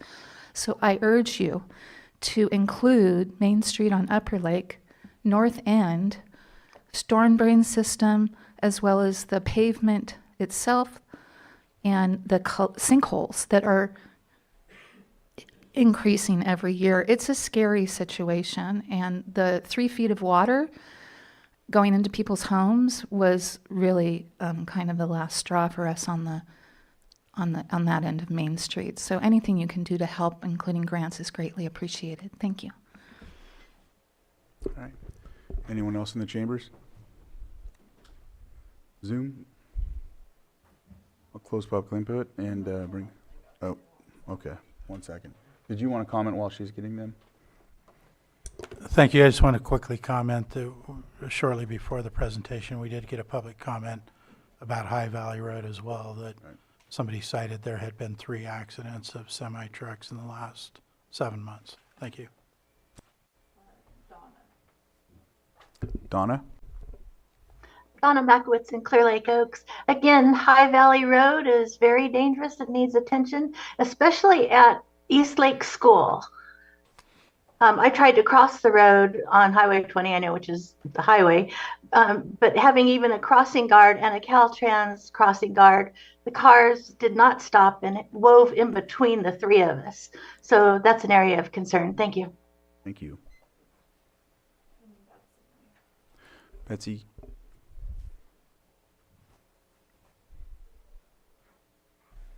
Thank you, Mr. Chair. Betsy Kahn, Upper Lake. Aligned with the idea of including areas of need, even though the County Department of Public Works is not directly responsible for this. The Watershed Protection District is responsible for ensuring that all shoreline drainage areas contributing to the degradation of water quality in Clear Lake are in compliance with the state water quality orders. And the city of Clear Lake has 49 miles of unpaved, heavily traveled roads that drain directly into the lake. They have a 1998 pavement management plan, or drainage management plan that we have heard many times is being updated, but it would be really helpful if our Department of Public Works and the Watershed Protection District folks would work together with the permittees for our water quality order in the city of Clear Lake. That's a long-standing detriment to the whole lower arm of the lake. Thank you very much. Any others? All right, I'll close public input. And lastly, I just wanted to ask one more question I didn't get to earlier. With the Rodman Slough, that work, what kind of work is it going to be? Because I know before it was like some different patchwork, if you will. And so I know that the concern, as this was posted last week, when some folks looked at the presentation, they wanted to know what type of work would be done on that Rodman Slough area. We're going to reconstruct the road. Okay, yeah, It will be a brand new road. Okay, thank you. With a 20-year lifespan. All right. So, thank you very much. Supervisor Sabatier? Yeah, I just have another quick question. Sometimes I feel that we work too hard to try and solve the problems when there needs to be better participation from the community.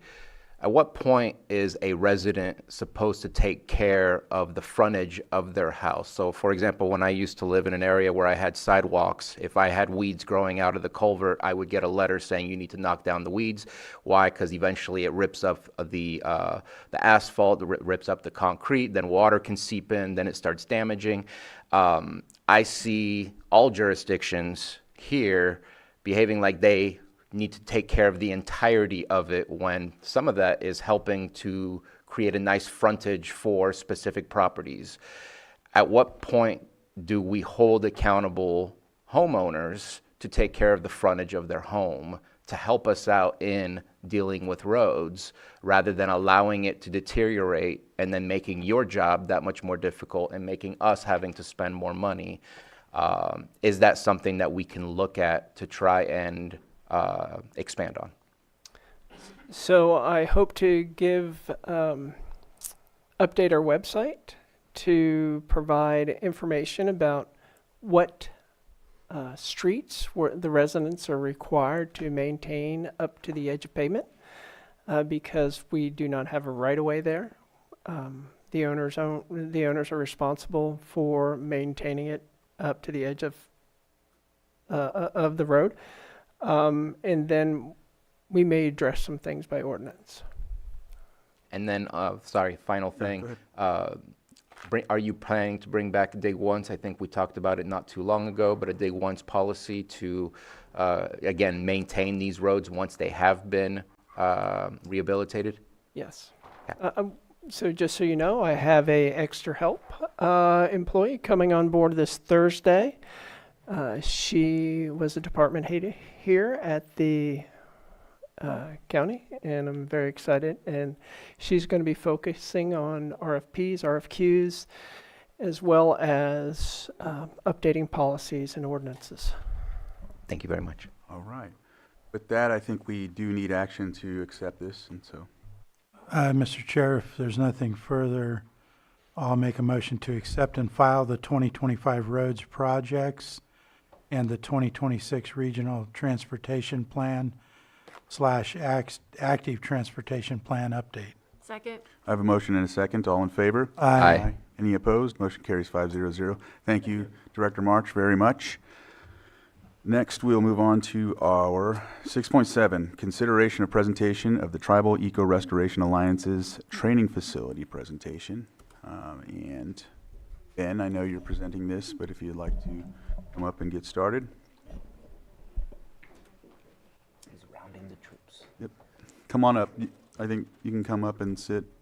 There's enough seats.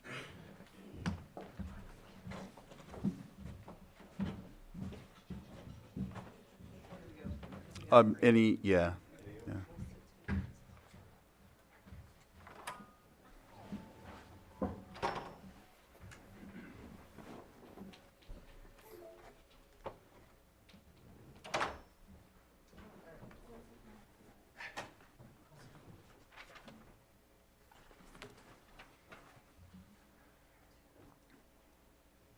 Pick a screen, Jordan.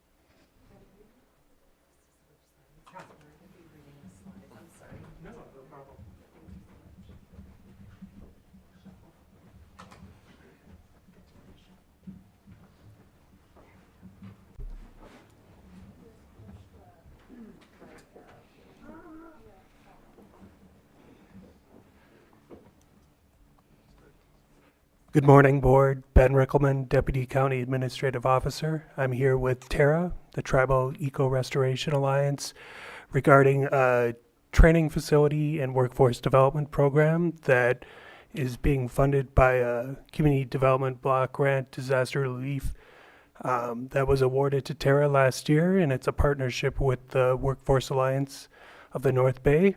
And I'm here with the Program Director, Lindsay Daly, and Tara's staff to give a presentation.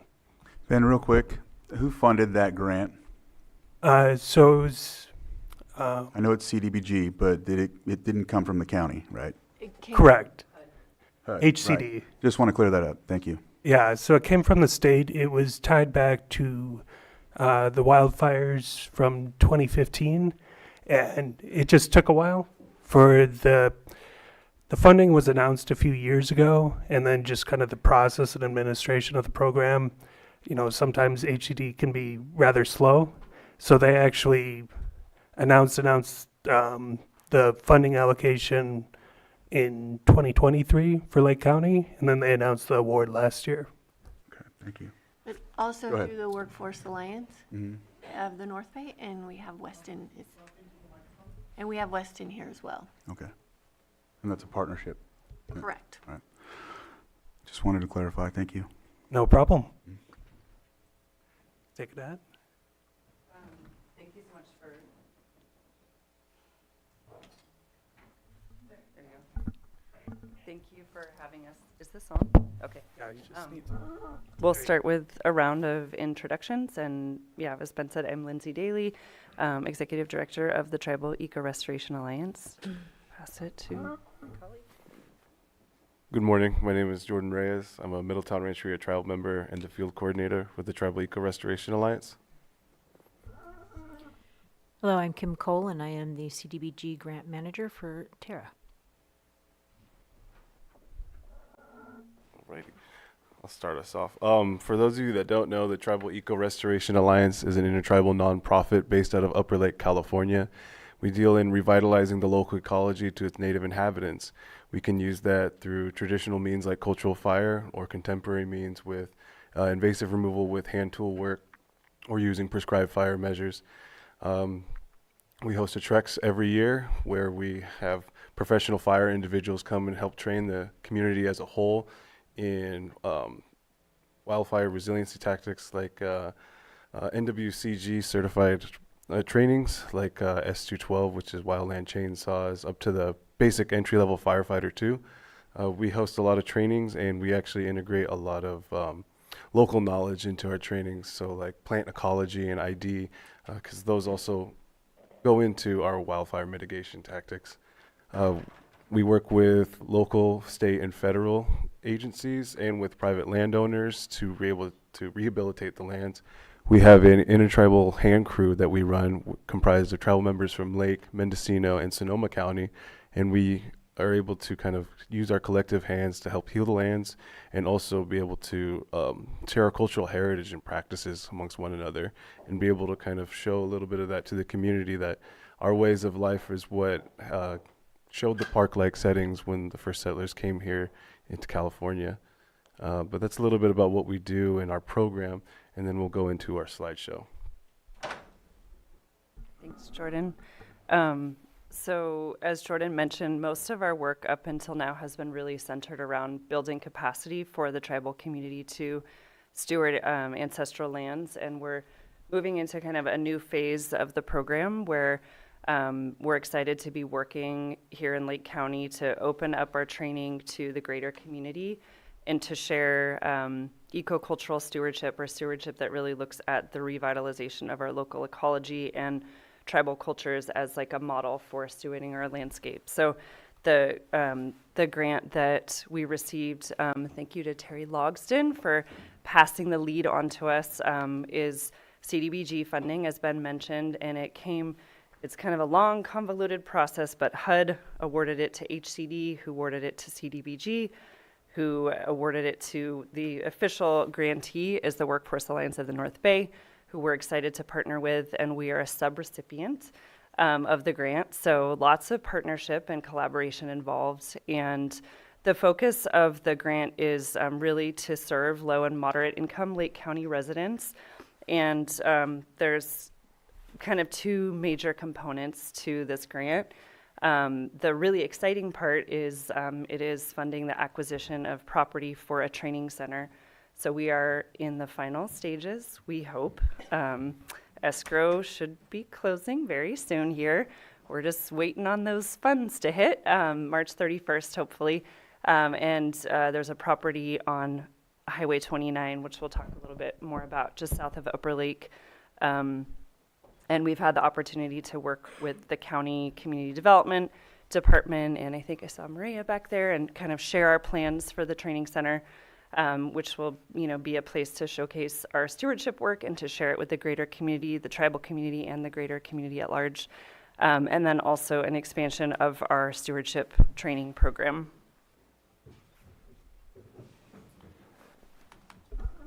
Our ecocultural stewardship, it really enhances the biodiversity that we found in our ecosystems at one time. And so being able to return back to that, not only for tribal members, but I think for all the people who call Lake County home. If we're all going to live here, I think it's our inherent right to be able to steward these lands and take care of it with one another, utilizing the practices of the First Nations that were once here. It reduces the threat of catastrophic wildfire. And for us, it's not just wildfire mitigation. For us, it's our way of life. And our way of life was burning for our plants, for our medicines, and our foods. And when you got that, you had wildfire resiliency as a byproduct. It wasn't our main focus, but it is a part of it. So that's one thing that we're trying to help teach with this ecocultural stewardship, is that even though we burned for different reasons, you had multiple different outcomes that supported different communities. It helps out with our water quality. Being able to burn my traditional homelands in Middletown, we did a couple cultural burns there, and I was able to lead one of them as a cultural burn lead under the new law. And when I did that, we had recently purchased the property, and the creek was supposed to be seasonal. And as far as I know, now there's water in it year round.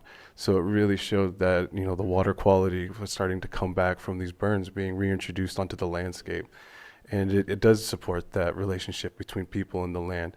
A part of my trainings, a friend of mine once said to me that sick land leads to sick people, and sick people lead to sick land. And only healing one will not heal both. We have to heal both at the same time. And being able to do that, having relationships between native and non-native on the lands, putting hard work and being able to heal our lands together, because we all call it home, is what shows that relationship between all of us and the land, and being able to have a healthier community for everyone. So this type of stewardship is what we hope to share at the training center, where we demonstrate all the different kinds of things that we're up to. This is a quick little overview of the map of the property. It was formerly a commercial cannabis grow operation, and there is a bunch of infrastructure there that wasn't useful to too many people, but it's very useful to us. So I don't know, for some of you who've been to our current headquarters, we're currently home based at a small barn at Robinson Rancheria. It's been our awesome kind of founding starting grounds, and we've been so grateful for that space and the relationship and the support from Robinson, and it's getting very cozy in there.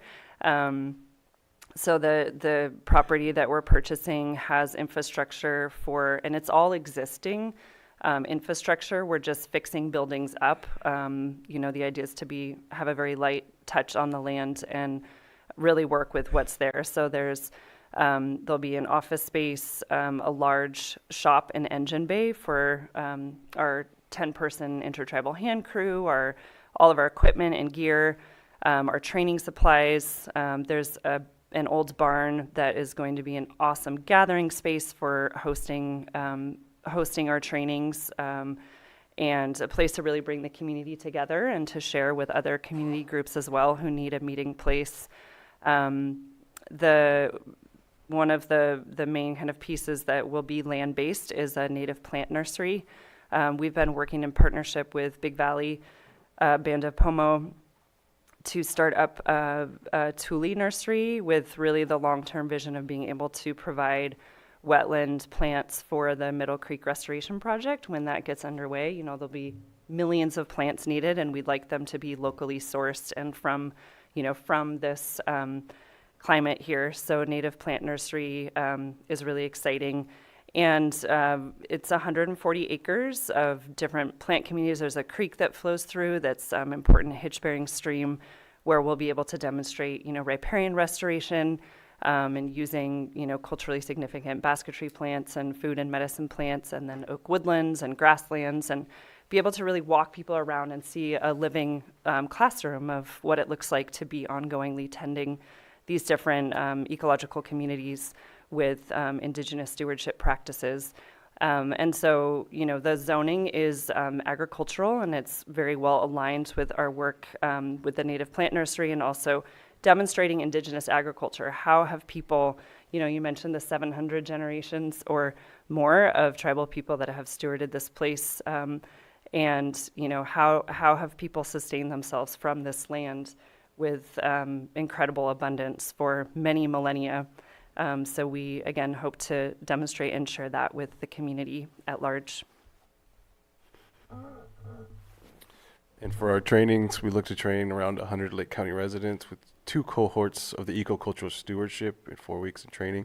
And we'll have 2 on-the-job training cohorts. And the on-the-job training allows the cohorts to come on with us to be able to experience project work that we're dealing with, whether it's cultural fire, prescribed fire, or simply invasive removal or riparian restoration. We do a lot of different, but we'll be able to bring them out and get on-job training with us so that way they can utilize these skills that we've been training in the classroom setting. And like I mentioned earlier, we'll also be doing the NWCG courses. That's a National Wildfire Coordinating Group. And we do get them their firefighter too, their S212s, and what other opportunities do arise that they would like to attend to. We will offer that to them and be able to broaden their skill sets to be able to work on these lands. So those are some of them. And what's really nice about those is even when they get those trainings and those certificates, they aren't just good for here. I know people that have taken them to CAL FIRE or to Forest Service, and they are used other places as well. So it's a good starting point for people to start their personal or professional development. Yeah, one of our hopes with this program, I saw Chief Cepeda just headed out before we presented, but we really are excited to connect more deeply with all the potential employers. There's so much work needed in the realm of wildfire resilience, and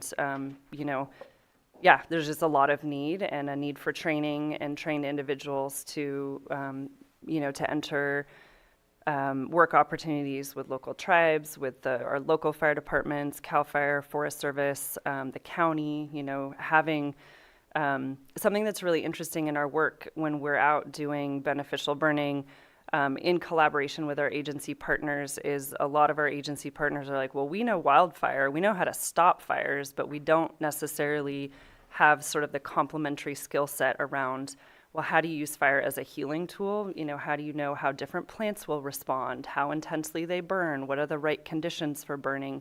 And so in order to really, build up that capacity to put good fire on the ground, this program kind of offers that complementary skill set. So you don't learn just how to stop fires, you also learn how to light good fires. And we're really hoping that we can train up more folks that can, work locally and build that local capacity. So excited to connect more with our different partners to, hire young folks so they know there are opportunities here locally to get involved with well-paid careers with, nice career pathways, and you can get trained here in the county and you can go on for jobs here in the county that really benefit your community. All right, so some of our training programs are stewardship, which involved all of the restoration work that we'd be doing, whether it's for the lands, the water, everything like that. Our number one priority with everything that we do is safety, whether it's community safety, safety of our crew, safety of just, it's paramount for us because one of the most dangerous things we do is fire or run saw, and safety is our main objective, but also the safety of our community members that we're a part of. Wildland fire, like Lindsay was saying, we get to train with wildland firefighters because we have to see both sides of that, be able to give beneficial fire, but to know how to react if in the event there is a wildfire, or maybe being able to help agencies so that way we can help our communities in the event of a wildfire. Soft skills, so even beyond just vocational skills, we're teaching soft skills like resume building, professional development, allowing them to do public speaking to help them with their range of teaching if they want to pursue areas like that. Supportive services, we're offering a lot for when people come out. We'll offer, can you help me with that? Yeah, actually, glad we have a WANB person here. Supportive Services will be working with Workforce Alliance of the North Bay, so that will be providing support with things like transportation, childcare,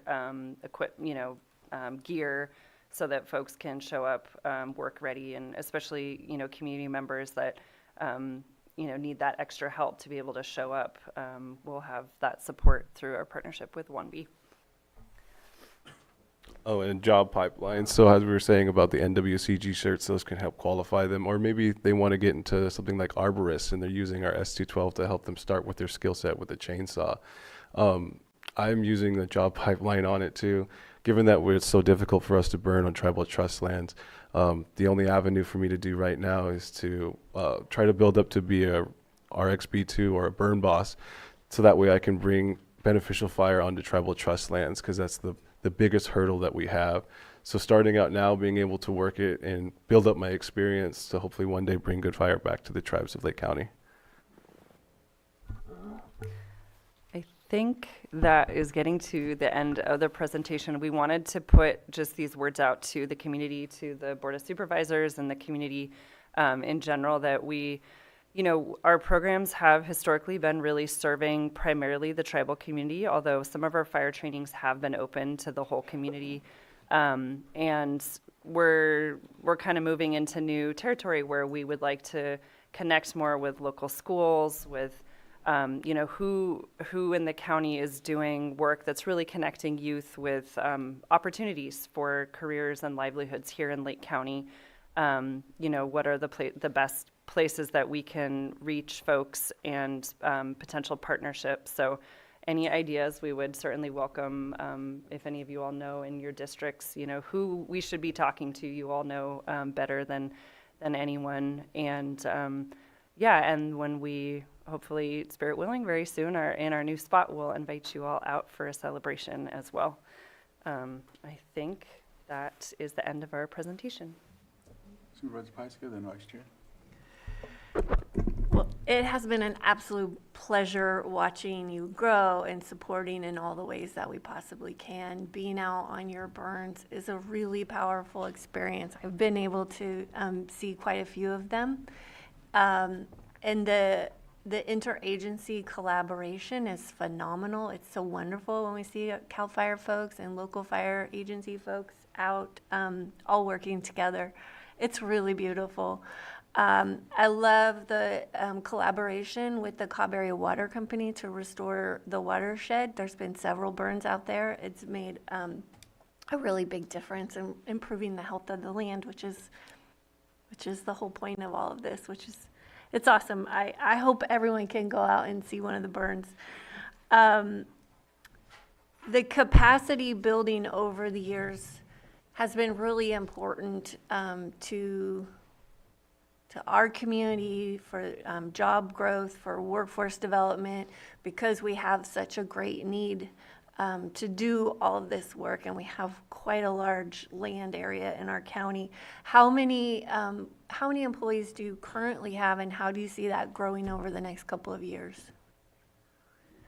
That's a great question. So we were founded in 2019 as an all-volunteer organization, and today I think we have 22 people, full-time staff members, mostly Lake County residents. I think our crew kind of expands and contracts with different training programs. So this on-the-job training cohort that we'll be bringing on through this grant will, our crew will go up to around 20 people, and then it'll shrink back down to our permanent staff. I think we've been growing so much that we're really looking to get to a long-term home, stabilize our programs, and do some strategic planning to, think about the best way to continue to serve the community. So, we're in a good spot right now, and we're kind of catching up to ourselves a little bit. Yeah, and there's a lot of work to be done. I know we supported the MOU that you have with BLM for the Black Forest work. Unfortunately, with all the funding freezes, that work is on hold. It started again. When? I just talked to Joseph yesterday. We received, it's been touch and go, as Okay. many of you might imagine, stop, start, with many of our contracts, which has been a wild ride. But we received a rescindment of the stop work order last week. And so we're not at the Black Forest right now because we're finishing up a project with Scotts Valley Band of Pomo. But we are authorized to continue working on that grant again. And we have, right now we have 5 years of funding with BLM for project work in the county. And we're meeting with BLM, I think, next week to look at some projects up on Cow Mountain as well. So we are supposedly good to go for now. Well, I had heard about the stop work order. He told me about that yesterday. Fingers crossed, because I know there's a lot of changes day by day. But this work is critical, not just for the health of the forest, but also the protection of our communities. So I'm so grateful that you've got these MOUs in place, and it sounds like they're expanding. I know the one in the Black Forest, it sounds like it's expanding significantly. Because we know the BLM workforce struggles to keep up with their land. So the more that we have these partnerships with local agencies like yourself to do that work, it goes a long way to reaching the goals that we have for our community. So I'm excited. So let me know how that works out. Because I know it's been touch and go for a while. And then I know that we have Weston here, if we want to invite him up to speak on the Workforce Alliance part of this. Let Chair go first. Yep. And then you can come up, sir, after that. Go ahead. Yeah, thank you for the presentation, and I appreciate you bringing up the question about reaching students. I believe you folks were at the Mendocino College last week for the event. I think it was with 11th graders or high school students. Is that right? I'm not too sure. I wasn't there, but someone might have been. Someone might have been there. Okay, maybe I saw that wrong, but anyway, I know the high school in my district, they should be doing an event later this spring where they have organizations come in where they have a day where the students can interact with them. So I think that would be a good spot to do some more outreach with the high school students, and I can help you get connected with those folks. And I would appreciate an opportunity to go out on one of the burns and see what's going on. So if we can get in touch about that, I'd appreciate it. Thank you. Definitely. All right. And then, did you have it? Oh, Yeah, there we're it is. not I see it now. I'm not quite sure where I'm supposed to put it to Put make it it back as this easy. I can I'll see it move. right there, but when you put it behind our computer. Appreciate all the work that you do. Obviously, we've had too many experiences of fires, too many experiences of kind of letting things go, and that's not the right way to have a healthy environment and to be protected from the unfortunate wildfires that we've experienced too often. I know I'm we are starting to try and initiate some fire safe council, fire wise communities. I think that once those have been established, we'd love to invite you to learn how those groups can work with you within those environments that they've dedicated to protecting and working on, to simplify the processes of accessing those properties. Anything related to our community colleges, our schools, our fire districts, happy to connect you with whoever it is that you have not yet connected to. This reminds me a lot of the NCO Build program. We need housing. We have NCO Build who's trying to rehabilitate housing and also doing workforce development. We need fire protection, and you're doing the workforce development and at the same time trying to do work to protect our environment. And so appreciate what you're doing, and looking forward to how it continues to grow. And you had an amazing presence at the Science Symposium. I saw Terra folks all over the place with their uniforms on. So I 22, I was like, yeah, that sounds about right, because everywhere I looked, there seemed to be an orange hat. So appreciate seeing you here, and appreciate the presentation and great work. Let's keep it up. Yes, thank you. And I would actually like to take you up on going out on a burn as well. Fantastic. Yeah, we're hoping, hope to have some more burns this spring. And we didn't present on, we have a whole number of grants and partnerships, and one of the really awesome things about getting to come work on our crew as a training program is that you get to go work with BLM, you get to go work with CAL FIRE, you get to go work with the Forest Service, you get to work with the local tribes, and that, relationship building and exposure to career opportunities is such a cool thing. And hopefully if another of our federal grants gets back in line, we'll have 5 years of funding for our fire program with the Community Wildfire Defense Grant. That's cool. Looking strategically at high priority areas within the CWPP that are high priority for tribes and for the community to build in beneficial burning county-wide. And so for any Lake County residents that might be listening to this, please email us at goodfire@tribalecorestoration.org if you have land that you would like to burn, because we have grant funding to work with you to prepare units, prepare lands to bring good fire back for that community protection and resilience. So lots of opportunities to get involved. Thank you. All right, and then you said Weston.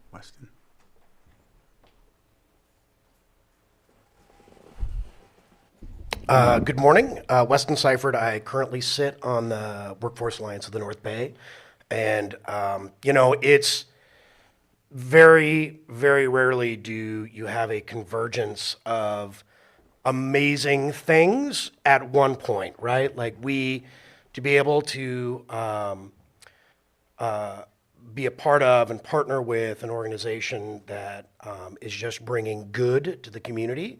It's just fantastic. So I'm super honored. I'm really proud that the Workforce Alliance of the North Bay has been able to facilitate this program for Lake County. So it's awesome, and look forward to watching your growth and how you guys continue to just be a presence for good in the county. Thank you. Thank you, Weston. All right. You have something? I'll open it up to the public. I didn't know if you, did you? Come on up, yeah.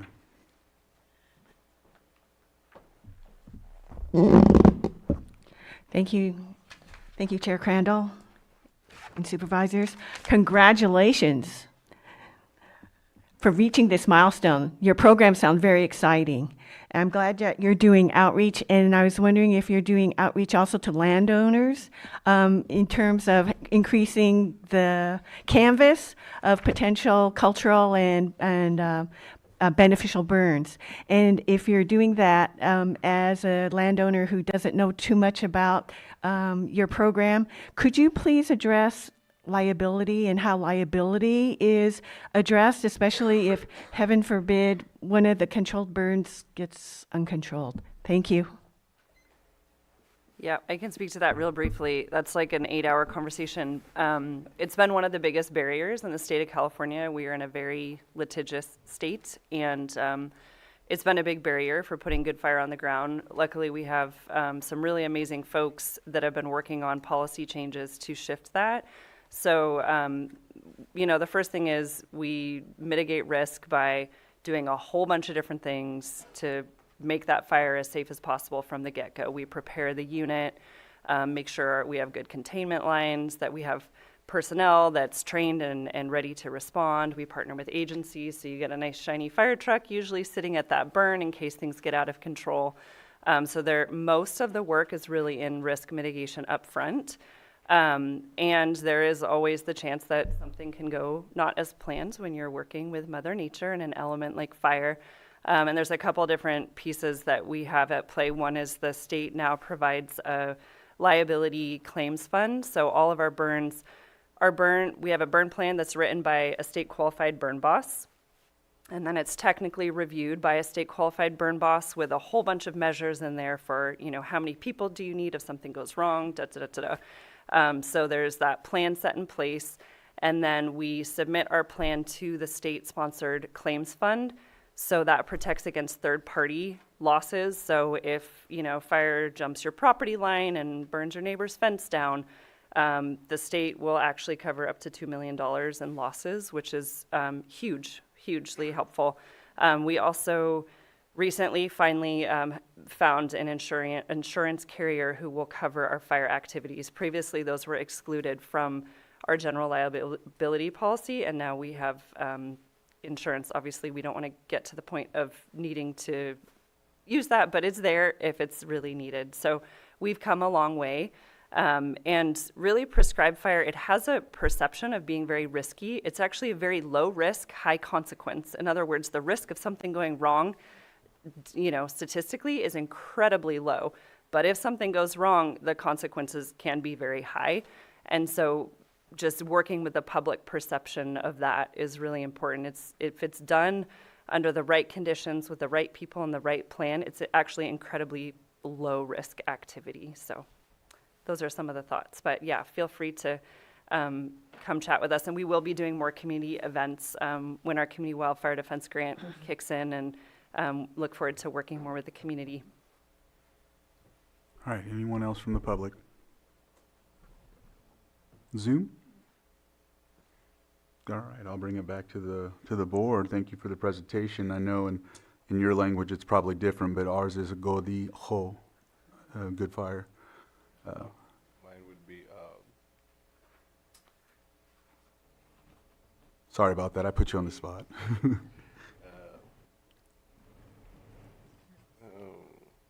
can't think of the second word. You'll think of it. All right, well, anything else from the board or any other final comments?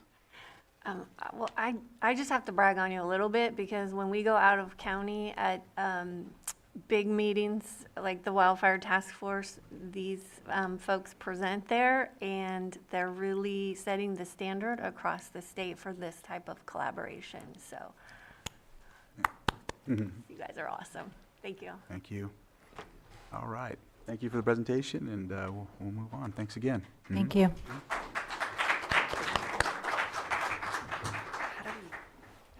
All right, 6.8, public hearing, consideration of proposed resolution to adopt amendment to the health and safety element of the Lake County General Plan. And How's it going, Kim?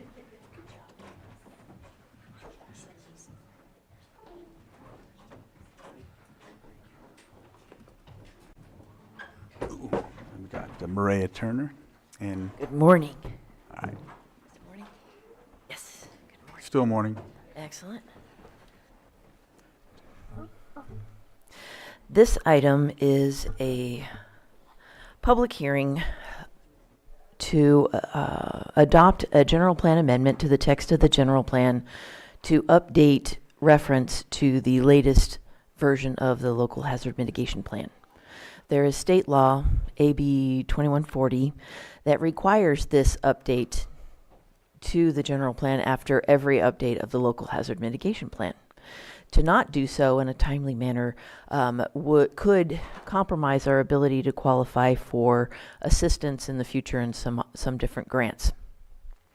When the board adopted the local hazard mitigation plan, in that resolution, there was a reference to making this change to the safety element of the general plan. However, according to state law, an update to the general plan requires a noticed public hearing. And so that's why we're doing it now. Instead of just a reference in that past resolution, it's now abundantly clear to the state that we are coming into compliance with AB 2140 through this proposed resolution. Questions? Anyone from the public?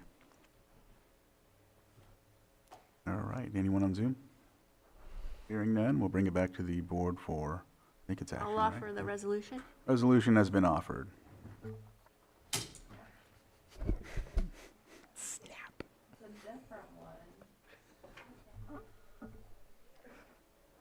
Okay.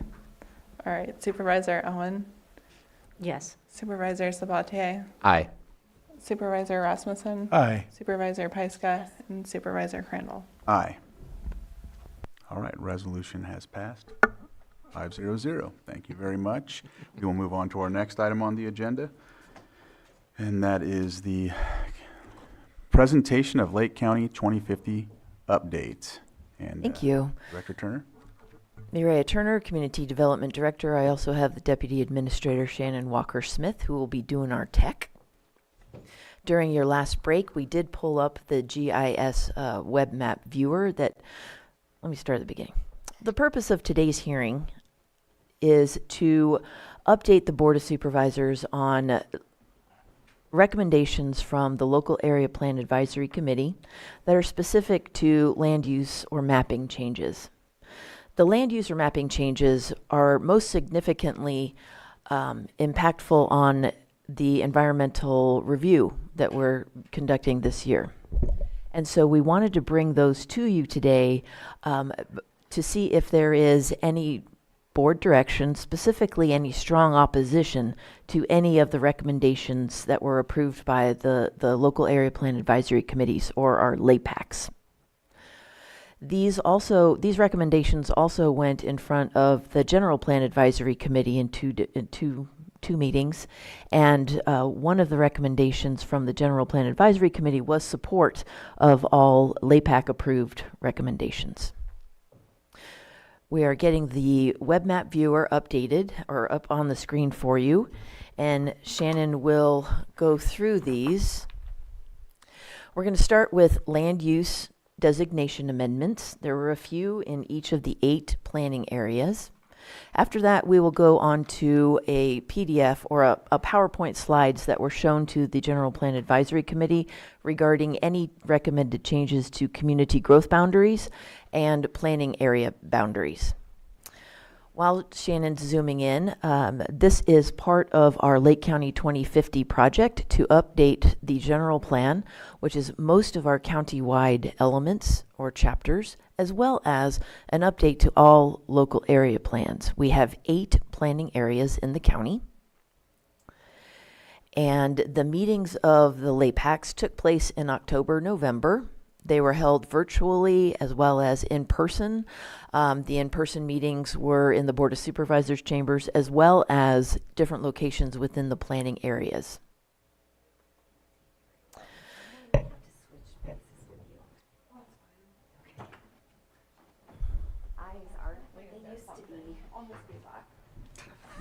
While she's zooming in, we're going to start with the Cobb Mountain area.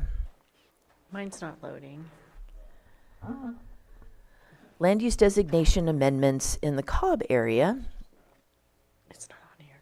included areas, let's start with Hoburg's Resort. The former Hoburg's Resort that really killed us all, that we lost it in the Valley Fire, has remained undeveloped. And the LAPAC recommended that area specifically for future housing. Okie dokie. Good. Yeah, you'll see them as those kind of downward pointing isosceles triangles area. That's Hoburg's. To the left, see that one that's in blue? That is currently a community pool And that community would love to enlarge the amenities that they're offering there, including a future cafe or cafeteria, restaurant, possible like retail, you know, like your swim rings, things like that. And so there, the LAPAC approved a partial, like creating a split zone there to allow for that type of retail and food service within that community pool area. At the very top, you see like a little kind of triangle. That is currently local commercial, and the LAPAC recommendation was to move it to community commercial to allow for additional, more appropriate, or they would think more welcoming commercial uses. So instead of a surveyor's office, an engineer's office, it would now offer maybe a community restaurant or something like that.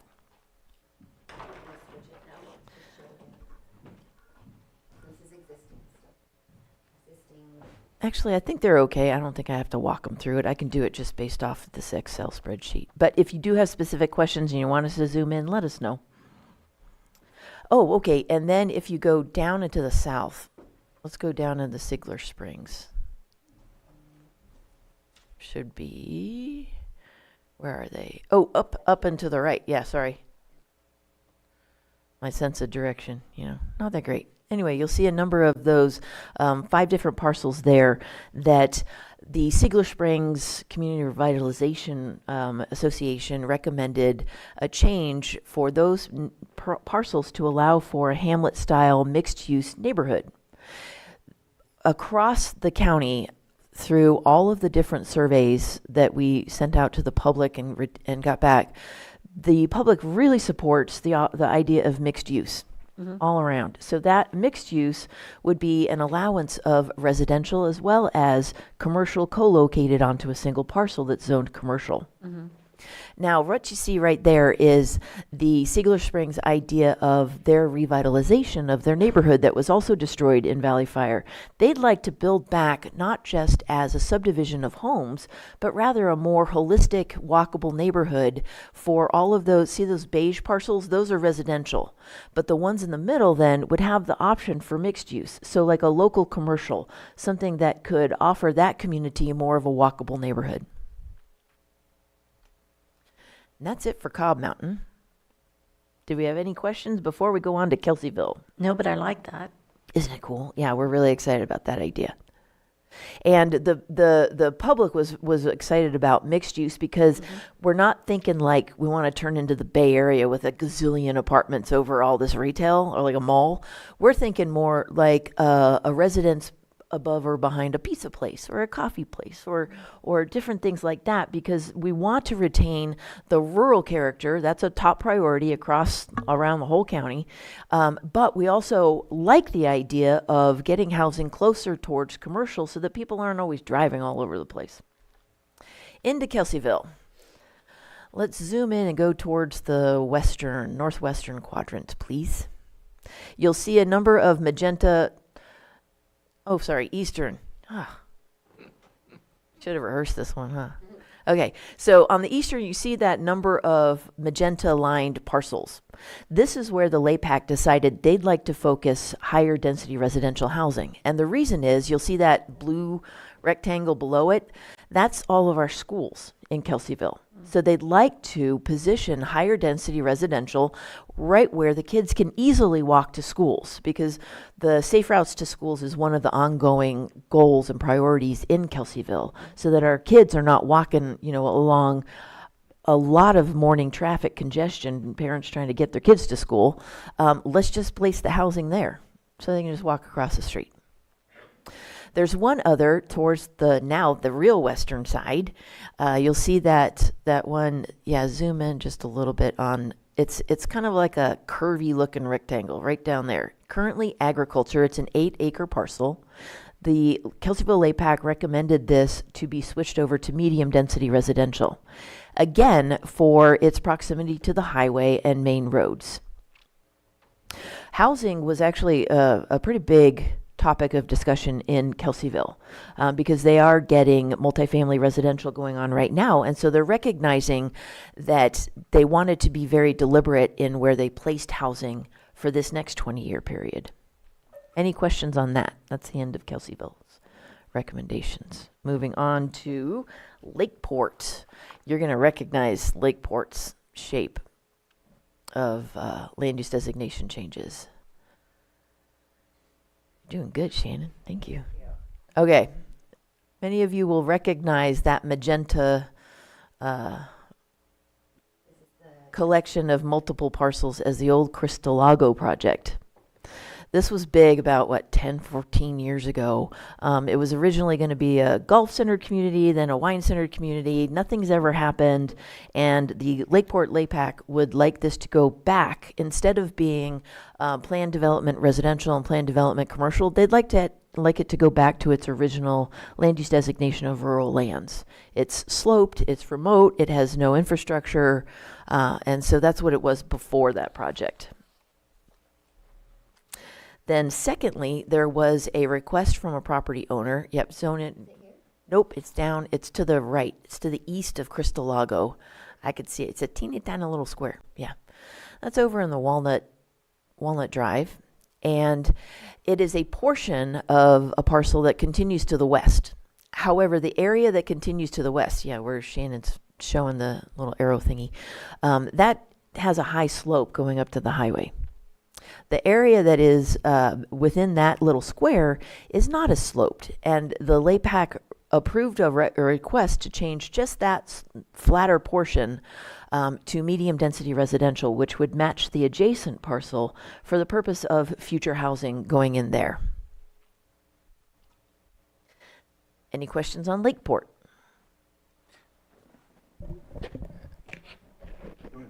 Just a brief question. The area of Lakeport, is that within the potential city annexation? No. The city annexation goes down to the South Main Street area. So you'll see that grayed out area in the city. Yeah. And the part to the southeast part of the city Oh, is we were way south. north of that. Yeah. Oh, yeah. Sorry.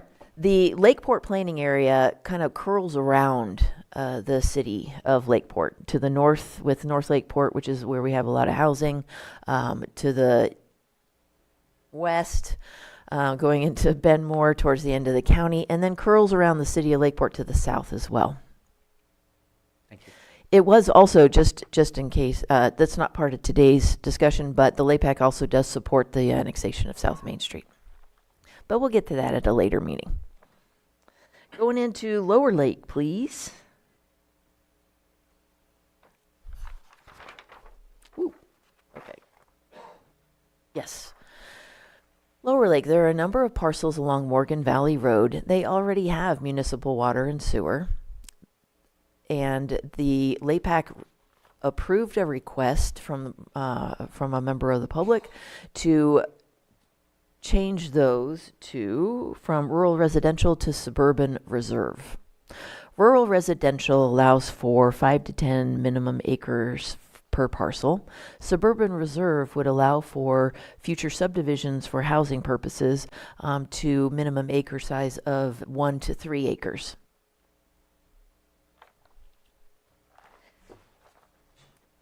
That does it for Lower Lake. Any questions on that one? We're going to move on to Middletown, please. I'm not calling you Vanna, but it's taking a lot of restraint. All right, Middletown. These are a little harder to pick out. Very good. All right. So let's start in the northern part. There are a couple parcels here that are currently split zone, or either zoned or split zoned local commercial. The LAPAC approved the property owner's request to move that up to community commercial allow for a wider variety of commercial development opportunities. To the south, you'll see, those parcels. Those are currently, I think that looks like rural residential and rural lands. The property owner presented a request to change that to something that would support commercial development. And there was a robust dialogue in the Middletown LAPAC, and they finally settled on resort commercial options. So the LAPAC recommendation is to change the land use designation from rural residential, rural lands to resort commercial. Anybody have questions on Middletown? Where's that located? That is, where is that located? It is on, wait. Yes, there you go. Yeah, just when you hit Butts Canyon, there's that ridge line right there. So they'd have to kind of go around that ridge line, and then behind that would be the flatter area. Kind of by, is Black Oak or Black Oak Estates in that area?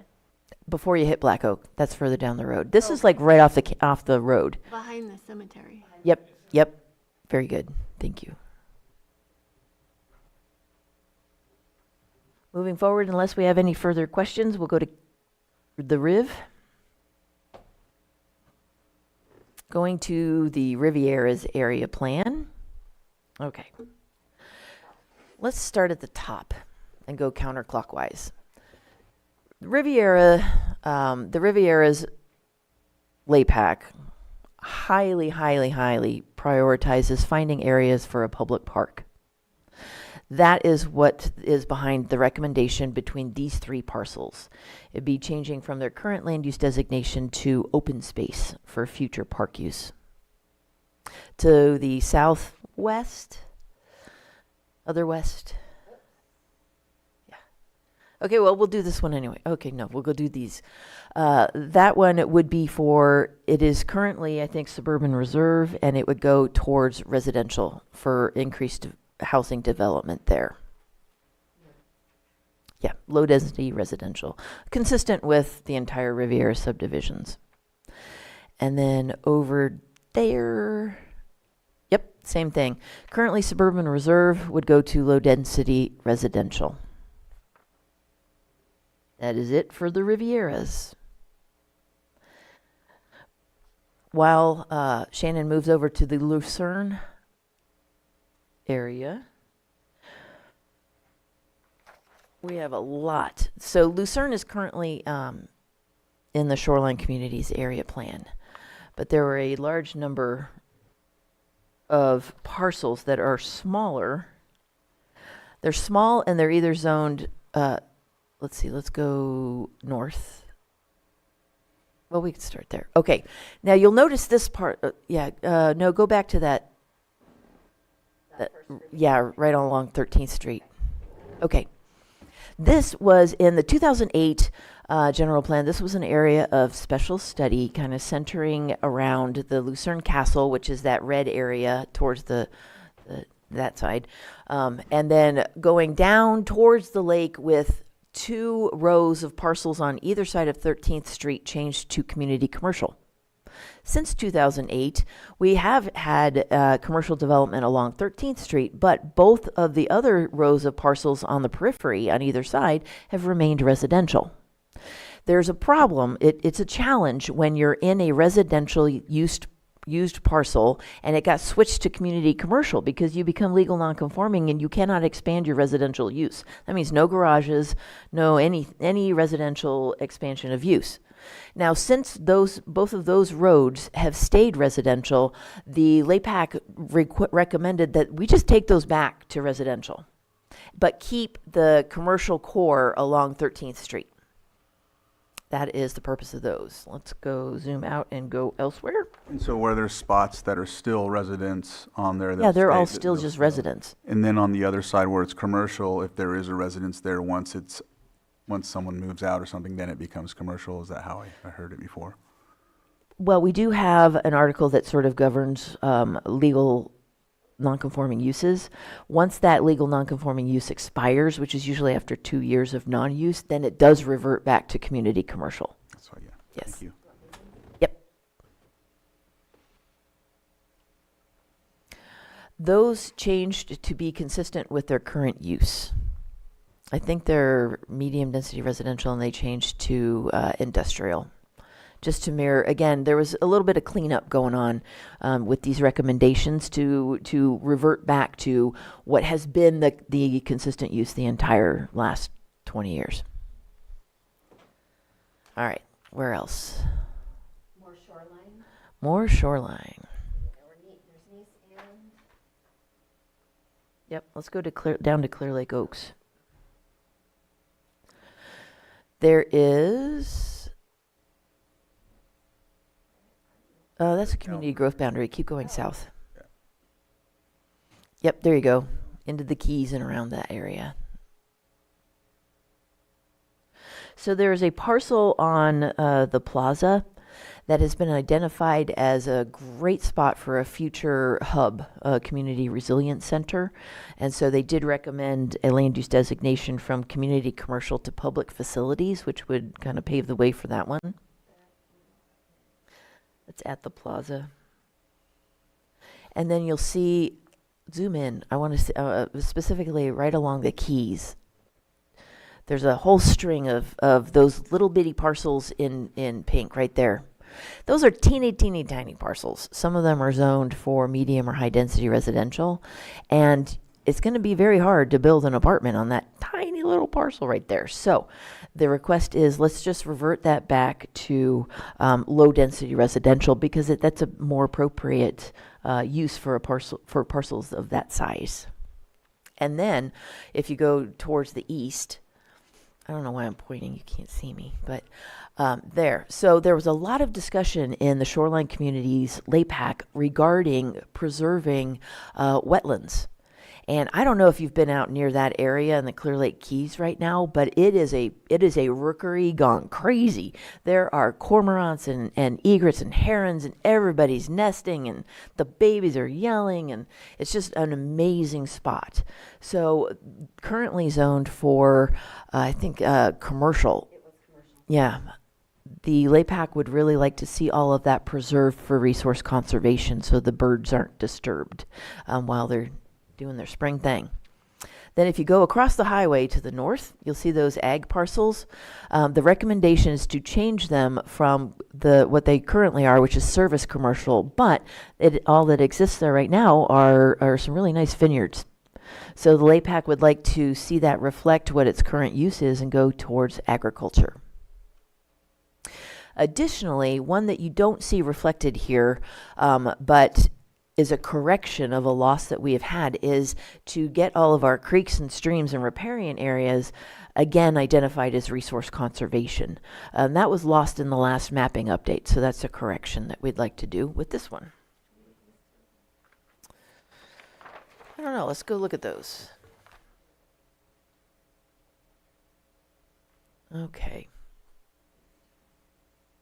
Okay, currently medium density residential and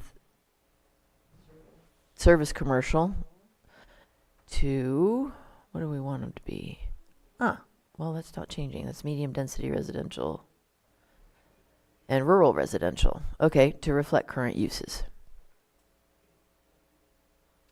And then lastly, zoom over to Scotts Valley. Scotts Valley is, oh yeah, sorry. John, the area where John T. Klaus is supposed to be, is there going to be a need to rezone that for any, because considering it's going to be a park or anything like that, or? Not necessarily. That is a county-led project, and the county is exempt from zoning ordinance. Just making sure that's said. Yeah. But that's a really good question. I'll store that one away. No, I just wanted to make sure. Yeah, we may do that as a cleanup, just so it's consistent. Thank you. That one, yep. So Scotts Valley, portions of it are currently still in the Upper Lake Nice planning area. That is the one that Shannon's highlighting right now is Kelly's Camp.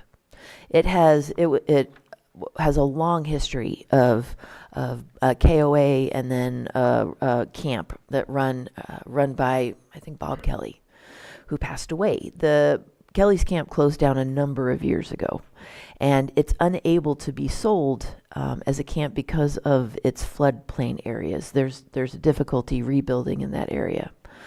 So the Upper Lake Nice LAPAC recommends that get moved back to rural lands, revert back to its original land use designation. That concludes land use designation changes. Any questions? Did they talk about Blue Lakes possibly in some areas making it public, or because the public uses along Highway 20 and whatnot? I don't know if they discussed that at all or no. They did not discuss Blue Lakes. We've had that conversation before with the folks at Blue Lakes about having a park there or something. Something like that, yeah. Well, you know what, though? We did have, I remember code enforcement talking about pergolas that were built on Right. R1. Yes. This would be actually an ideal time to do that. So when I watch this video again, I'm going to write that down for future reference, because that would be a nice way to solve that problem, so that that community could then have their pergolas with no zoning conflict. Because they do use those parcels as sort of community gathering areas and launch points. Thank you. I'm sorry I didn't remember that myself.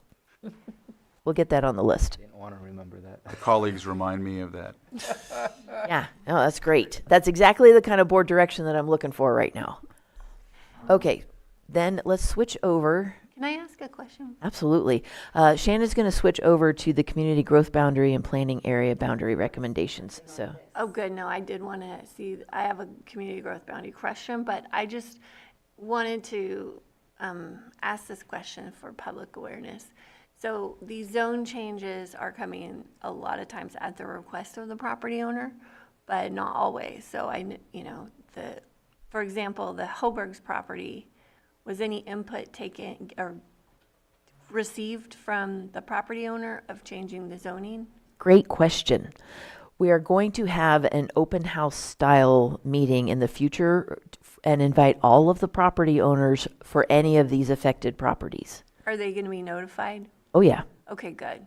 We're reaching out to them through a mailer saying, your property's been identified for a land use designation change. And hopefully that will avoid another 20 years of people calling planning and saying, hey, y'all changed my zoning and didn't tell me about it. So Yeah. we're doing that differently this time. Perfect.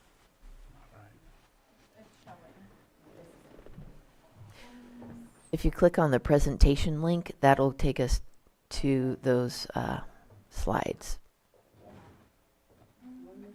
Are there any other questions on land use designation changes? Not seeing any. We actually- I do, but I'm going to wait till the full presentation is over, Okay. just in case it's spoken of during that time. Awesome. You check while Shannon's getting that up and running. I'm going to see if there's anything I missed from my notes. Nope.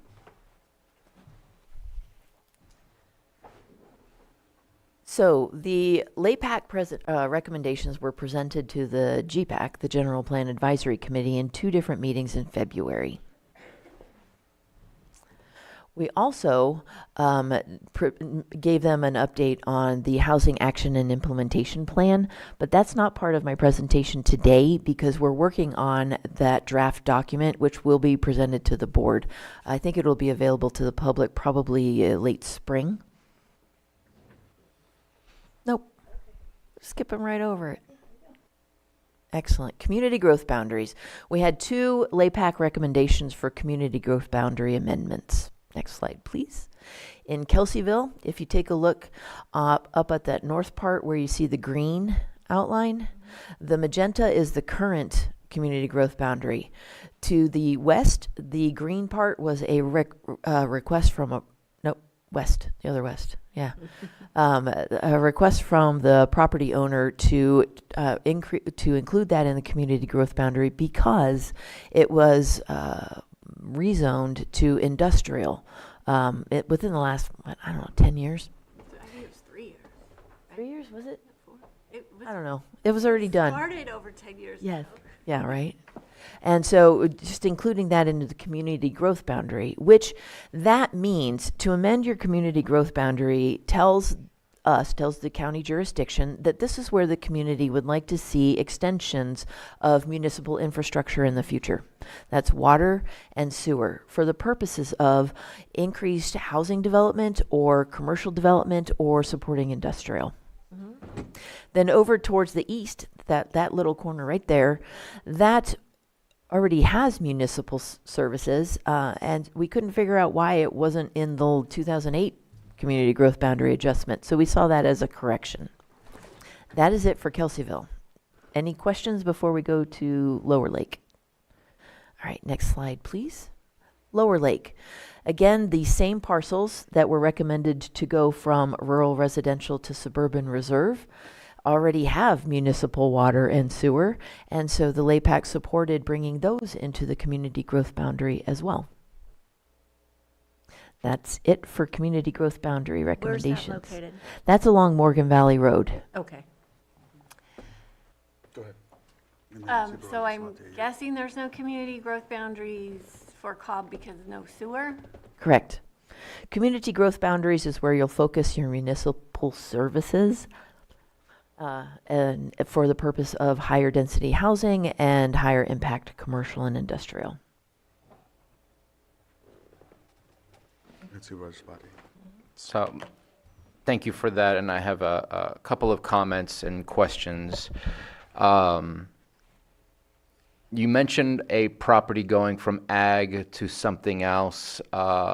Is there a process where that's going to go before LAFCO or does LAFCO do kind of like a RFR, whatever that is, a request for response on any changes? Because LAFCO's goal and purpose is to protect open land and agricultural land from becoming urban sprawl. So what's the process for that, and where does LAFCO fit into what you are planning to do when things are coming out of the ag zone and into something else? We will notify LAFCO as we move forward as part of the review process. However, should any housing development take place and there is any sort of sphere of influence, like an annexation for a water district, that also goes straightly before LAFCO and is evaluated at that time. True. So the community growth boundaries, I'm glad that was brought up because can you describe what the purpose of a community growth, unless that's exactly what you just stated? It's because we have communities, we have services, but for some reason, some of those communities don't seem to meet community growth boundaries, and I see community growth boundaries being utilized, for example, like cannabis, to protect from certain activities happening within community growth boundaries. I know you and I had a conversation yesterday. How do we apply certain protections to communities where obviously there is residential areas that have been historically there, but aren't provided similar protections that are being provided through the use of the community growth boundaries? Is there any other zoning or overlay or anything that can be accomplished to ensure that those communities are treated the same as other communities, other than they may not have sewer or they may not have other things? Because those are true communities, in my opinion. They just don't have access to all of the services in the same way. Certainly. Currently in Article 27, there are limitations to which zoning districts are appropriate for different types of cannabis-related businesses. Specific to cultivation, some of their location limitations do include buffer zones from community growth boundaries. They're also not allowed in any residential district like R1, R2, R3, so that keeps them out of the neighborhoods that you would typically find in community growth boundaries as well. We do not currently have an overlay that would prohibit cannabis activities. Should the board decide that's something they would like to consider, I am happy to have that discussion when we are working on the draft ordinance to update cannabis regulations. Okay.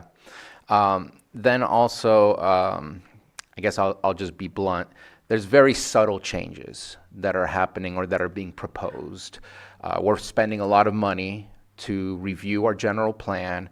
Last one updated was 2008. I'm going to make an assumption that we didn't necessarily scrap the previous general plan or zoning ordinance and start from scratch, and we probably made subtle changes as well. But we're dealing with a very different landscape today than we did before.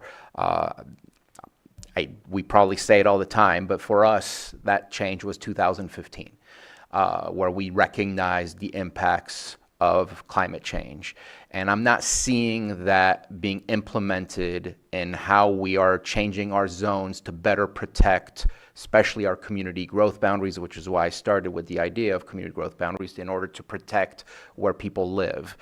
I don't want to break the entire thing and start from scratch, but seeing open spaces, rural land, and rural residential in places that worry me about how it interacts with other things, specifically community growth boundaries, how do we incentivize growth in a way that can protect community growth boundaries, such as, and granted we can't force people to do it, but maybe there's ways to incentivize it, having agriculture with buffers surrounding community growth boundaries, to have green belts around our areas, because I'm not going to say that it's 100%, but typically house fires can be contained to a smaller footprint, while it's the WUI that really impacts us in a very negative way.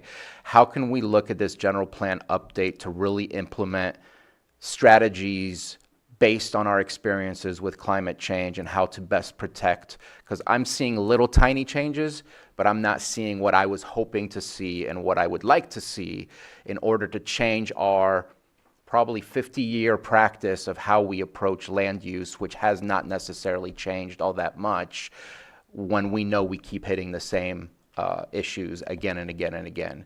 So I don't know what the answer is, but I just wanted to put it out there that I would love to better understand what can be done. I don't want everybody to become non-conforming. That's definitely the worst thing that can happen. But at the same time, I don't feel what I'm seeing is necessarily, because we just had that presentation from Tara. That's part of the solution of protecting our communities, is that type of work. But at the same time, zoning is important to also try to incentivize the right type of communities to create more protections. And another example of this is our paper parcels.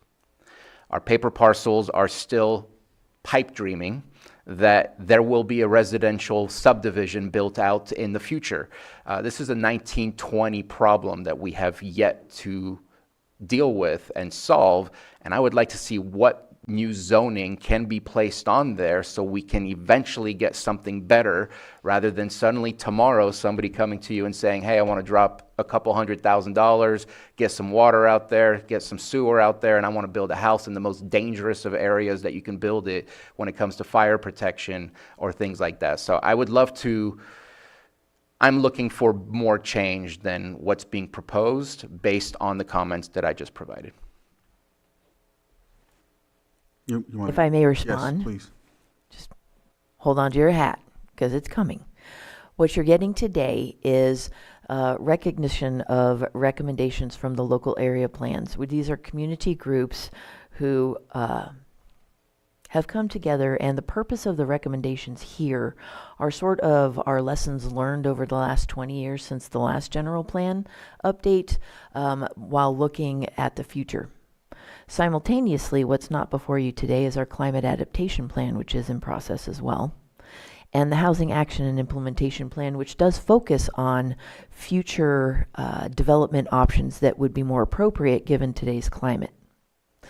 The Greenbelt development that you mentioned, with ag surrounding our residential developments, is one of our newer innovations that we've learned since watching the fires of 2015, how they'll come up to the edge of a vineyard and stop, or an orchard and stop. And so that is included in some of those lessons learned that you will see as we're going forward. So the fact that you're already aware of that and in tune, I find super exciting, because that's where we are right now. You will not see those sort of radical changes coming necessarily from the local area plan advisory committees at this point. However, you will see more of those innovations in the documents as they are coming, particularly our safety element, our circulation element, our housing element, well, later, the housing action and implementation plan. All of those are going to be informed by the results of our climate vulnerability analysis report and our climate adaptation plan. Thank you. Right there with you, yeah. Supervisor Owen? Okay, I had actually spoke with Miss Maria or sent her an email, I don't remember which, pertaining to some issues that had been brought to me about the area plans, and I know some of them weren't techy enough to be able to get on Zoom to in Lower Lake in some of the areas. So I had asked and requested, and I think you I got back acknowledged with your me. email. Yes, you did, and stated that that would work for you. But bringing her, and I just wanted to bring it out for the others as well, the other supervisors in the other areas as well, to have your team or you conduct these meetings, the area plan meetings in those areas, in those locations, in a town hall type setting, and they would be opened to the public so that people could come and attend, as we did back in like 2008, where people could attend them, and that they would be on Zoom as well. So just bringing that forward. Given our grant deadlines and restrictions, last October/November, in 4 weeks, we held 46 local area plan advisory committee meetings. It would not have been humanly possible for me to hold all of those in person in the planning areas, and that's why we chose a combination of virtual and on-site, both at the board chambers and at the planning areas. That's because we had to cover an awful lot of material in a very short period of time. We did gather great public input, and we're using that to work on our draft local area plans, which should be out later this year. Our approach this next time, since we're actually going to have drafts to work from and not, it'll be something for the whole group to focus on, and we'll distribute those widely for the purpose of gaining public input. Our goal or our plan this next time, since local area plan advisory committees were not on the original scope of work, and so that I am the one doing them, our goal is to team up with our municipal advisory committees and councils around the lake and have combined LAPAC and municipal advisory committee meetings. Should we have to add additional meetings, I will do my best to keep them in person and in the planning area, but with 8 different LAPACs, 8 different draft local area plans, I will do so to the best of my ability while retaining my sanity. So I can't guarantee they'll all be in person, but I will definitely take advantage of those municipal advisory committees, because that's where our public is already looking for as an avenue for their input. And I really appreciate that. And I do understand the sanity portion as well. Kind of like what little I do have left. But I know that there are people that will. That is true. Yeah. Shannon's reminding me that when we did do those in-person meetings, we had very little success in having hybrid meetings. So we'll absolutely do the best we can. But for anyone in the public who wants to participate or send in their comments at any time, they can come see me. They can send me an email. They can go on to our lakecounty2050.org website and always send in their comments that way too. So it is essential. The absolute highest priority of the Lake County 2050 process is to gather that public input. Real quick, you mentioned back to, I think it was community growth boundaries. You talked about cannabis activities. That's cultivation or like different dispensaries and things like that. Does that, what you're saying, does that have anything to do with medicinal? Because I know that there's been issues in some of the community growth boundaries in different areas where they thought that because it's a community growth boundary and no cultivation is to take place there, there would be folks with their medicinal plants, and then there's the idea that that shouldn't have happened there, but we were explaining to them that we can't necessarily, hinder anyone from medicinal grows, if you will. And I don't know if that's There's a part of it. very clear differentiation between commercial cannabis and adult or medicinal personal use cannabis. The state does allow for this personal or medicinal use cultivation to take place within a residential area. We have regulations currently in Article 26 that help to control that. We have had issues where people have abused that for commercial purposes. And so that's been keeping code enforcement busy and will continue to do so. We are going to create clearer delineation while still aligning with state law for personal and personal medicinal cultivation uses. We are also identifying ways that we can strengthen our public outreach and education and make it a lot more clear when we do encounter these either authentic or, kind of sneaking by, trying to work the system grows in residential areas, so that we'll have quicker enforcement and correction of those issues. Thank you for explaining that. My pleasure. Sure, because I know that that's been brought up and Another thing we should make very clear is that typically the buffers from residential areas are for cultivation activities. The other uses are cannabis-related businesses such as manufacturing, processing, things like that, retail. Those can occur currently within community growth boundaries. thank you. I know Supervisor Sabatier, you had your pen up next. Yeah, I just wanted to let you know that if there is a need to assist in those future meetings, we have the technology now to go anywhere in Lake County and be able to stream and do hybrid. So it was because of some of our situations that we encountered that we purchased that extra technology. We are going to make full use of it. Did you have your pen up? Thank you. No, I forgot, but I did offer as well, when you're in our district, that I would be willing to help with whatever you need. I greatly appreciate that offer. We do rely on the supervisors as our conduits to the public as well, and we're using every tool possible. And I really appreciate you making this, available for them. Thank you.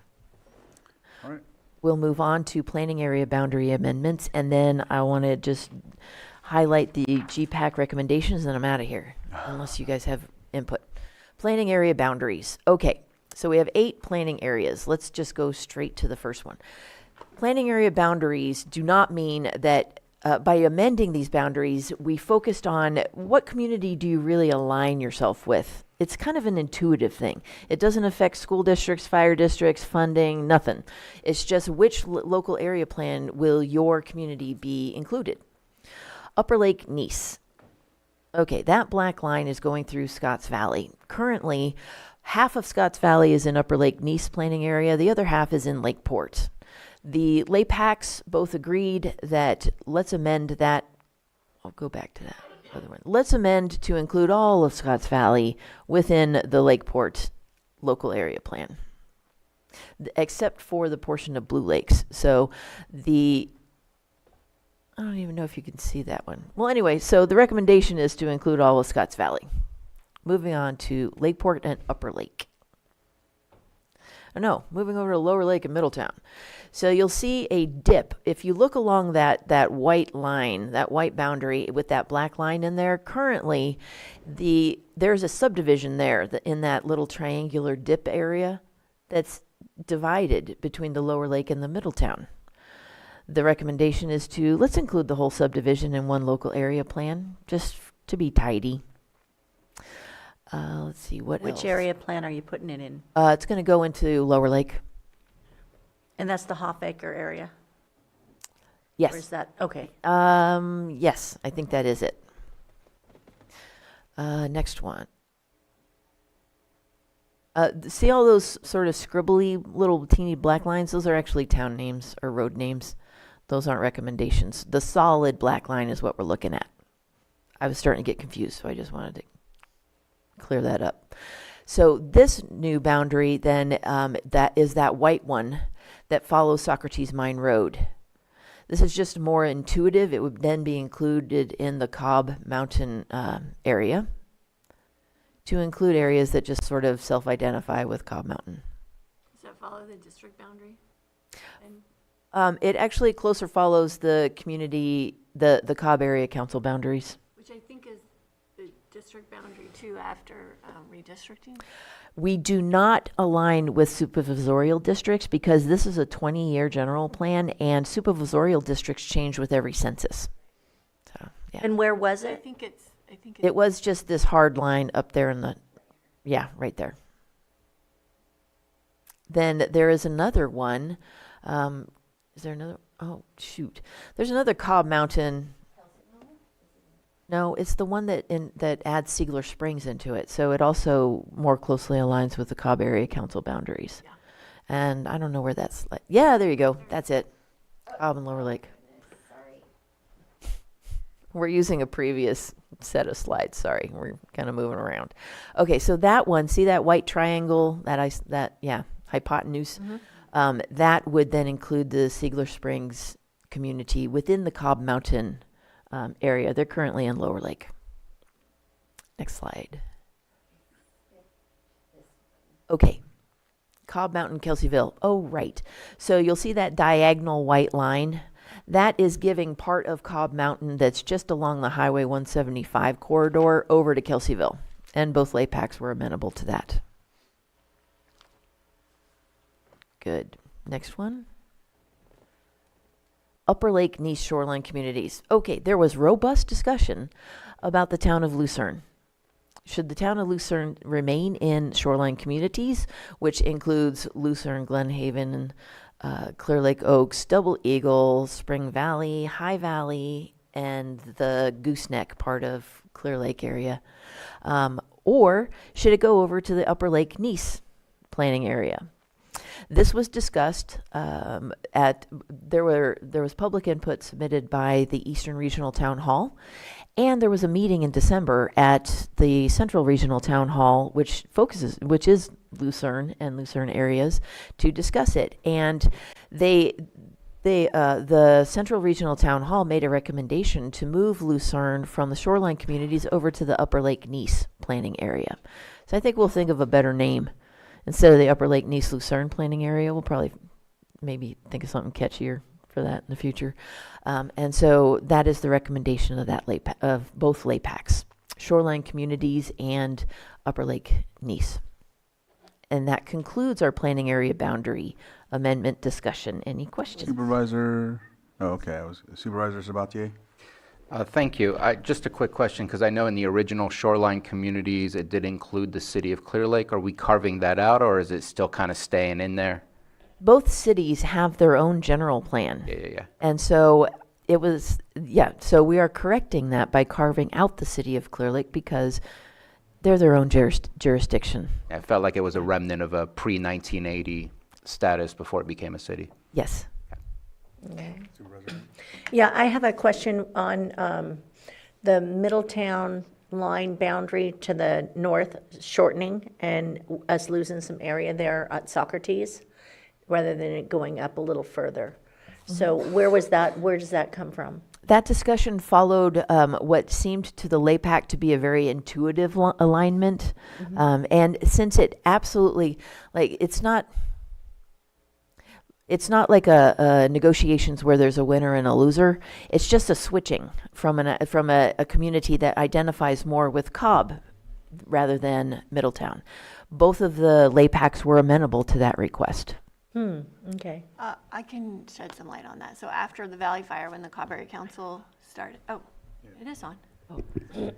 Everyone's yelling at me. I'm deaf. That Cobb Area Council came together and drew their own lines of the community that they wanted to be organized as. And so that was one of the corrections, and the Siegler Springs was one of the corrections. So that's the area of the Cobb Area Council. They worked, I was on it back then, had conversations with Math during then to redraw those boundaries, figure out the different areas. And then that is a community of interest, which was determined during the census and then redistricting. Yeah, I would like to talk to the Middletown area. Yes. All planning area boundary recommendations came from in-person, in the location meetings. So the Middletown LAPAC, that was a really well-attended meeting, and they discussed that recommendation specifically in person. Okay. All right, so we'll go ahead and open it up to the public unless you have something Lastly, else. I just have the GPAC recommendations.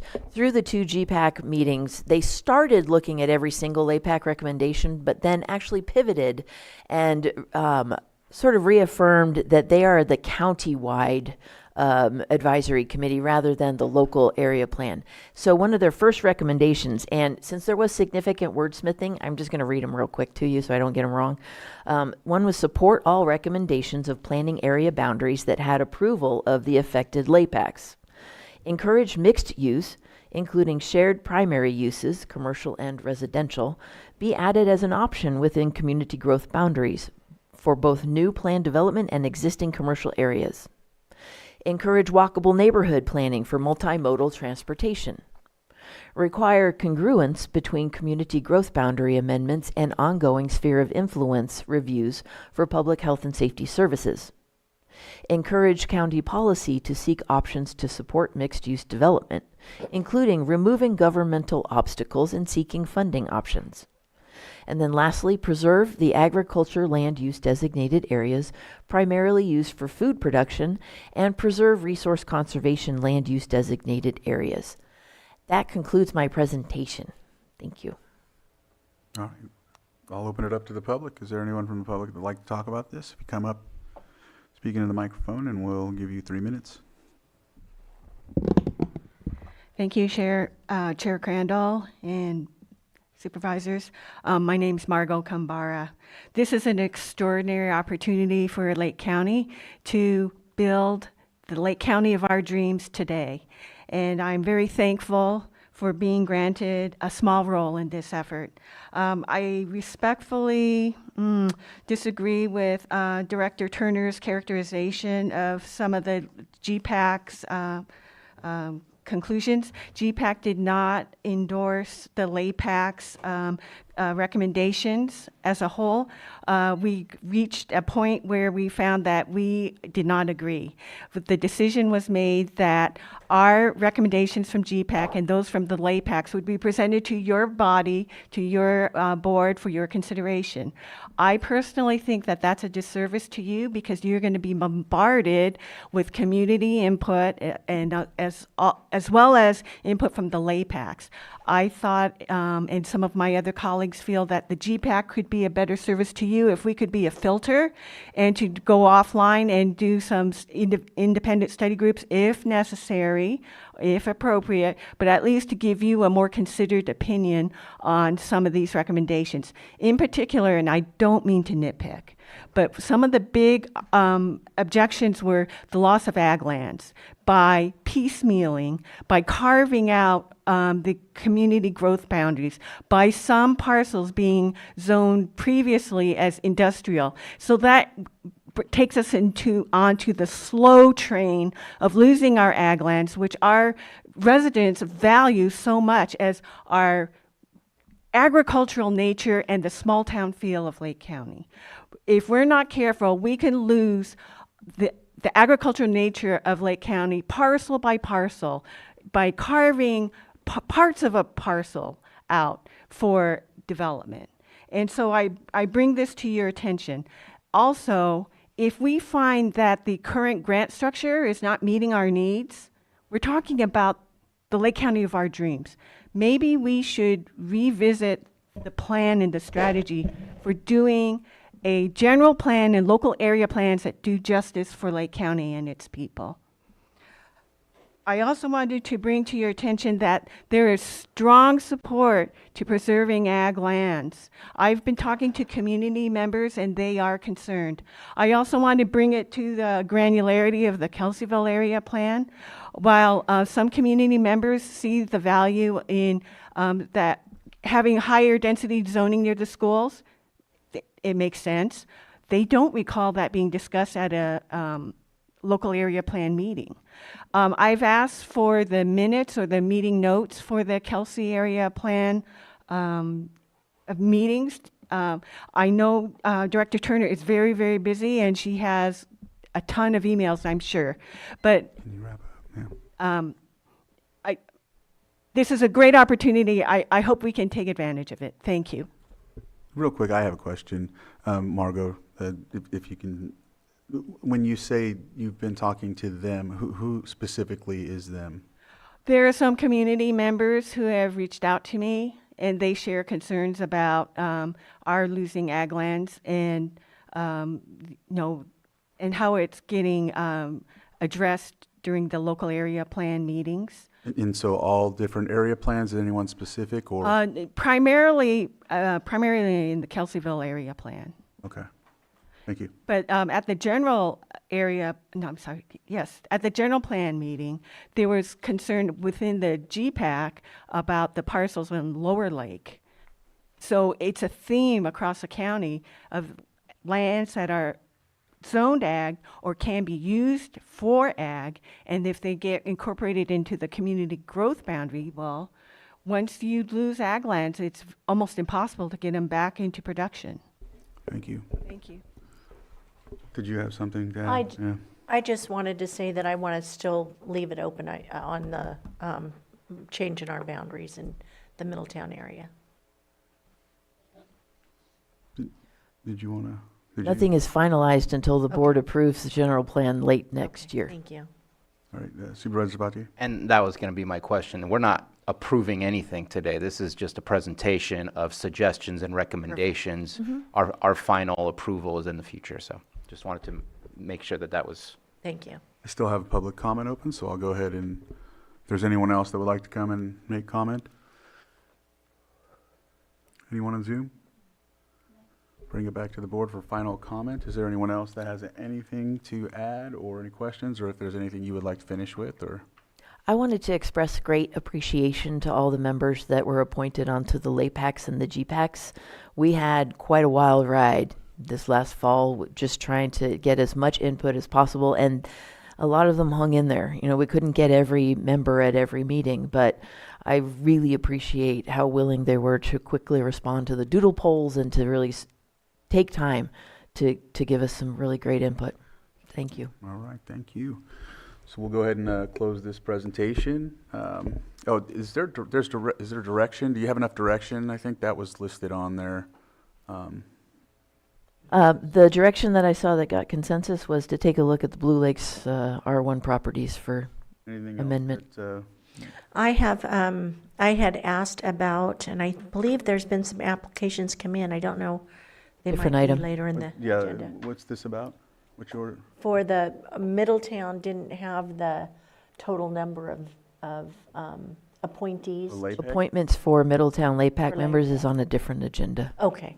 On, not today's Yeah. or? Correct. Okay. Okay, if there's nothing else, I think. Did you have something? Go ahead. Okay, yeah, let's receive the report. We just need action.